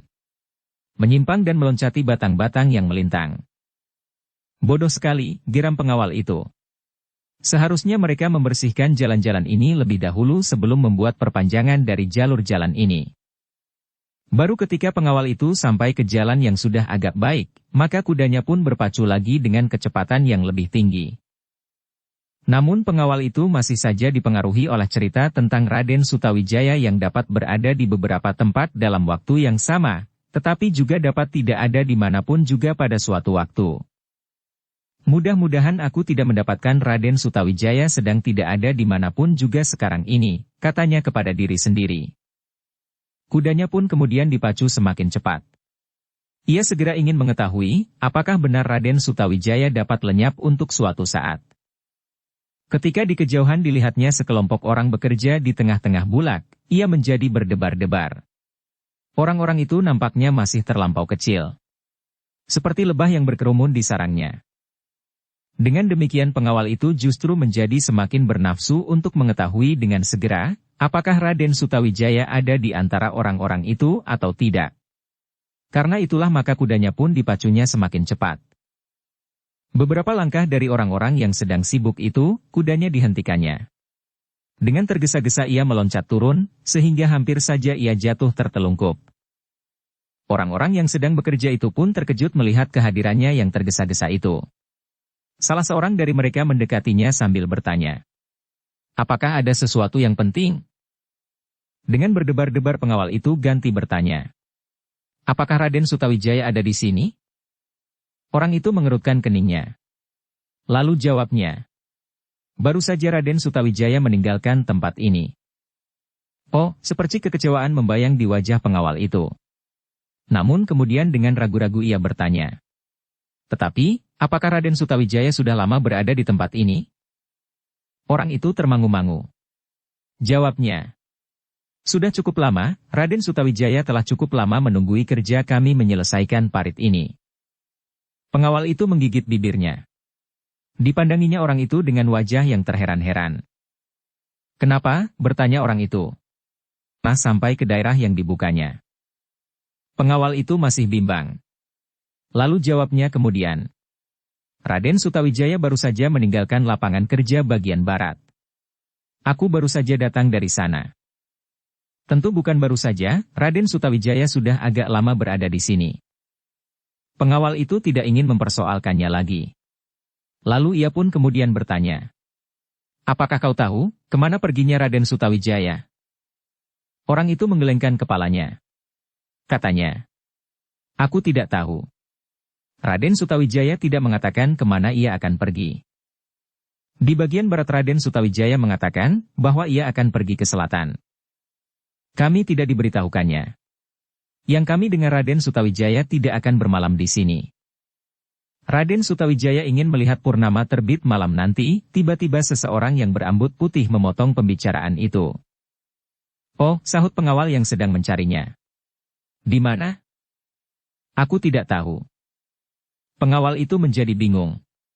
Kemana ia harus mencari Raden Sutawijaya yang akan melihat bulan purnama yang terbit malam nanti? Karena itu, maka pengawal itu pun kemudian minta diri. Ia harus menyampaikannya kepada Ki Lurah Beranjangan, bahwa ia belum berhasil menemukan Raden Sutawijaya. Jika Ki Lurah Beranjangan mengetahui kemanakah Raden Sutawijaya pergi untuk melihat purnama terbit, maka ia akan mencarinya menjelang malam. Dengan demikian maka pengawal itu pun kemudian meninggalkan orang-orang yang sedang bekerja menyelesaikan saluran air itu, dan kembali ke pusat kota untuk menghadap Ki Lurah Beranjangan. Aku tidak dapat menemukannya Ki Lurah, berkata pengawal itu. Kenapa? Temburuan. Aku sudah datang ke bagian barat, karena menurut beberapa keterangan Raden Sutawijaya ada di bagian barat. Ternyata Raden Sutawijaya sudah pergi ke selatan. Ketika aku pergi ke selatan, Raden Sutawijaya sudah tidak ada lagi. Menurut keterangan orang-orang di bagian selatan itu, Raden Sutawijaya ingin melihat purnama terbit malam nanti. Purnama terbit? Ki Lurah menjadi heran. Ya. Purnama terbit. Ki Lurah Beranjangan termangu-mangu. Ia menjadi heran bahwa Raden Sutawijaya sempat memikirkan untuk melihat purnama terbit. Apakah ada sesuatu yang dirindukannya sehingga anak muda itu tiba-tiba menjadi seorang yang agak cengeng, desisnya. Pengawal itu memotong. Kenapa cengeng? Purnama terbit memang memberikan kesan tersendiri. Coba Ki Lurah melihatnya sendiri. Ki Lurah akan menjadi muda kembali. Ah, ada? Di dalam terangnya purnama, gadis-gadis padukuhan memukul lesungnya dalam irama yang ngelangut. Seakan-akan mereka mendendangkan debar kerinduan hati mereka kepada kekasihnya. Oh, desah Ki Lurah Beranjangan. Kau pun menjadi cengeng. Tidak, Ki Lurah. Memang kadang-kadang kita tergerak untuk melihat bulan terbit. Apalagi saat purnama. Tetapi agaknya Ki Lurah pun betul, Raden Sutawijaya sedang diganggu oleh perasaan rindu. Karena itu, maka ia ingin melepaskan kerinduannya dengan melihat purnama terbit malam nanti. Tetapi malam nanti. Kenapa sekarang Raden Sutawijaya telah pergi? Tentu aku tidak tahu. Baiklah. Aku akan mencarinya sendiri. Ia harus segera menengok ayahandanya. Ki Gede Pemanahan menjadi semakin pucat dan lemah. Barangkali Raden Sutawijaya dapat berbuat sesuatu. Raden Sutawijaya mempunyai sahabat seorang dukun yang baik. Yang sekarang berada di Menoreh. Meskipun dukun itu sendiri sedang menyembuhkan luka-lukanya, namun ia tentu tidak akan berkeberatan untuk menolong Ki Gede Pemanahan. Dukun, bertanya pengawal itu. Ya. Dan sekarang, aku akan minta diri kepada Ki Gede untuk mencari putranya. Pengawal itu hanya dapat mengangguk-anggukkan kepalanya. Tetapi malam masih cukup jauh. Jika Raden Sutawijaya ingin melihat purnama terbit, maka ia tentu akan menunggu lewat senja.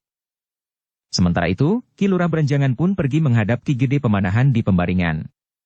Setelah menanyakan apakah yang diperlukan, maka Ki Lurah pun kemudian berkata, Ki Gede, aku ingin minta diri barang semalam untuk mencari Raden Sutawijaya. Kenapa kau harus mencarinya? Hatiku menjadi berdebar-debar. Ki Gede nampaknya menjadi semakin lemah. Aku menjadi teringat kepada dukun yang sekarang ada di Menoreh. Barangkali ia dapat menyembuhkan, atau setidak-tidaknya mengurangi sakit Ki Gede Pemanahan. Aku tidak sakit, Banjangan, jawab Ki Gede. Sebagaimana kau lihat, luka-lukaku sudah jauh berkurang. Bahkan sudah hampir sembuh sama sekali. Tetapi Ki Gede nampaknya semakin pucat. Apakah nampaknya demikian? Jawab Sutawijaya. Iya, Ki Gede. Tanya Ki Lurah Beranjangan. Ki Gede Pemanahan tersenyum. Katanya kemudian. Aku tidak merasa apa-apa. Badanku menjadi semakin sehat dan segar. Luka-lukaku pun akan segera sembuh. Tetapi jika dukun itu dapat mempercepat kesembuhan Ki Gede itu tentu akan lebih baik. Ki Gede tidak segera menyahut. Tetapi tiba-tiba saja ia didorong oleh suatu keinginan untuk bertemu dengan orang yang menyebut dirinya bernada Kiai Gringsing, dan yang pernah juga disebut Ki Tanumetir. Ada sesuatu yang menarik pada orang itu. Apakah Ki Gede Pemanahan belum mengenal dukun itu? Bertanya Ki Lurah Beranjangan.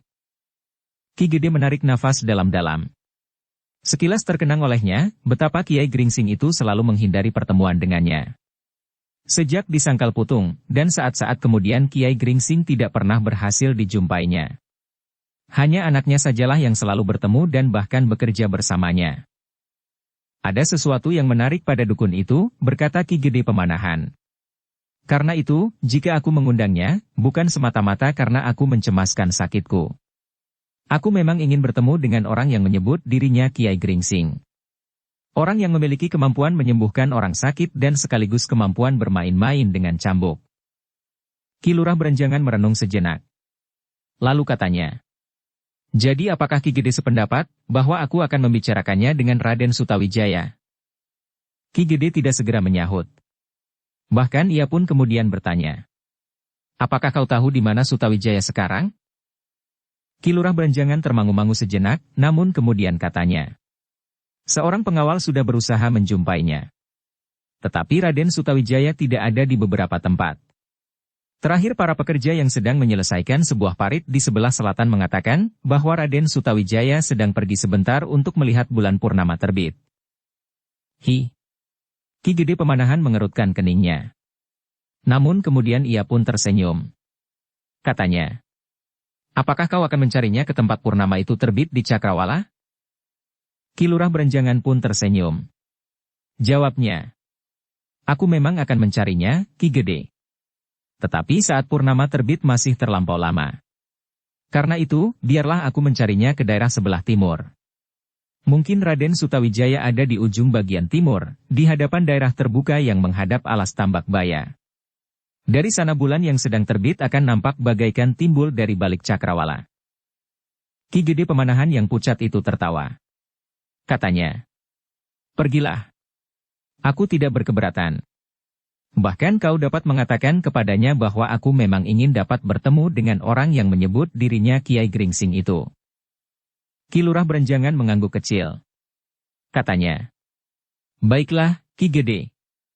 Aku minta diri di luar ada seorang pelayan yang dapat melayani Ki Gede jika Ki Gede perlukan. Aku dapat bangkit, berdiri dan berjalan kemana-mana.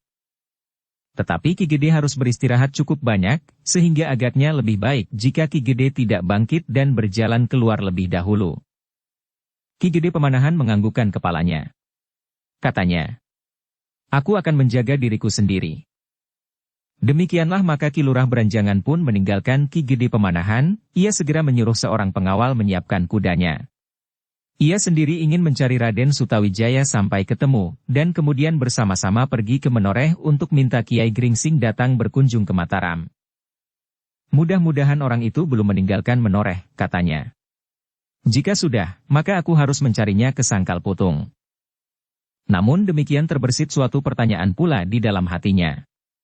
Ki Gede Pemanahan menaruh minat atas kehadiran Kiai Gringsing bukan untuk mengobatinya. Namun agaknya ada sesuatu yang memang menarik perhatiannya pada Kiai Gringsing itu sendiri. Apakah memang ada rahasia yang tersembunyi pada orang tua yang perkasa itu? Bertanya Ki Lurah Beranjangan kepada diri sendiri. Hampir setiap saat Kiai Gringsing berbuat sesuatu untuk menolong Mataram. Sebelumnya Ki Gringsing sudah banyak berbuat untuk Pajang. Pada saat pergolakan berkisar di Sangkal Putung, Ki Gringsing sudah mulai ikut mengambil bagian. Dan Untara harus mengakui bahwa dukun tua itu sudah menyelamatkan jiwanya. Bahkan kemudian membentuk adiknya menjadi seorang anak muda yang perkasa. Setelah siap, maka Ki Lurah Berenjangan pun kemudian dengan dikawal oleh 2 orang pengawal pergi mencari Raden Sutawijaya.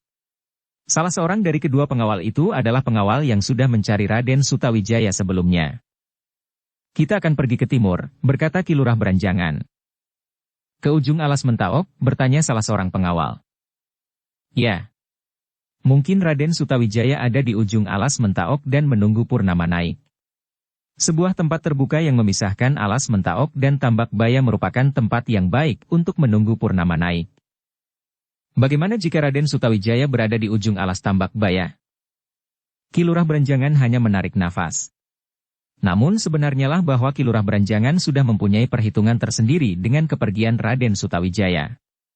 Meskipun demikian ia masih belum mengatakan kepada siapapun karena ia masih belum yakin bahwa perhitungannya itu benar. Namun demikian, ia pun pergi juga ke arah timur alas Mentaok. Ki Lurah Berenjangan sama sekali tidak tergesa-gesa. Hari masih terlampau siang untuk menunggu bulan purnama terbit. Meskipun demikian keduanya berjalan juga langsung menuju ke ujung timur alas Mentaok. Ketiganya berkuda menyelusuri daerah yang sudah dibuka. Kadang-kadang mereka melewati padukuhan-padukuhan kecil yang sudah dihuni oleh beberapa orang. Bahkan ada pula sebuah padukuhan yang sudah nampak berkembang dan menjadi ramai. Ketika Ki Lurah Berenjangan sampai di depan sebuah gardu peronda yang kebetulan berisi 3 orang, maka ia pun segera berhenti dan bertanya. Kisanak, apakah kalian melihat seseorang lewat? Ketiga orang itu pun kemudian keluar dari gardu dan merenung sejenak. Sementara itu Ki Lurah Berenjangan mengulangi pertanyaannya. Apakah ada seseorang yang lewat? Salah seorang dari mereka menjawab. Ada beberapa orang yang lewat di jalan ini. Yang berkuda? Salah seorang pengawal. Orang-orang itu mengerutkan beningnya. Salah seorang menjawab. Selama kami ada di gardu ini, kami tidak melihatnya. Apakah kalian bertugas meronda di siang hari begini? Tidak. Kami melepaskan lelah dan duduk-duduk saja di gardu. Sudah lama? Belum begitu lama. Apakah kalian sudah mengenal Raden Sutawijaya? Oh, tentu. Raden Sutawijaya yang aku maksud lewat melalui jalan ini. Apakah kalian melihatnya? Mereka saling berpandangan sejenak. Kemudian hampir bersamaan mereka menggeleng. Tidak. Kami tidak melihat. Ki Lurah Berenjangan menarik nafas dalam-dalam. Lalu katanya. Terima kasih. Aku akan melanjutkan perjalananku. Ki Lurah akan kemana? Bertanya salah seorang dari mereka. Mencari Raden Sutawijaya. Bahwa ia akan pergi ke selatan. Demikianlah maka Ki Lurah Berenjangan dan kedua pengawalnya pun segera meneruskan perjalanan. Mereka percaya kepada keterangan para penjaga gardu itu. Apalagi mereka memang tidak melihat jejak kaki kuda yang masih baru. Ketika mereka sudah melampaui padukuhan itu, Ki Lurah Berenjangan berkata, Raden Sutawijaya tentu tidak melalui jalan yang sudah terbuka ini. Apakah ada jalan lain? Bertanya pengawal itu. Jalan yang sudah terbuka memang tidak ada.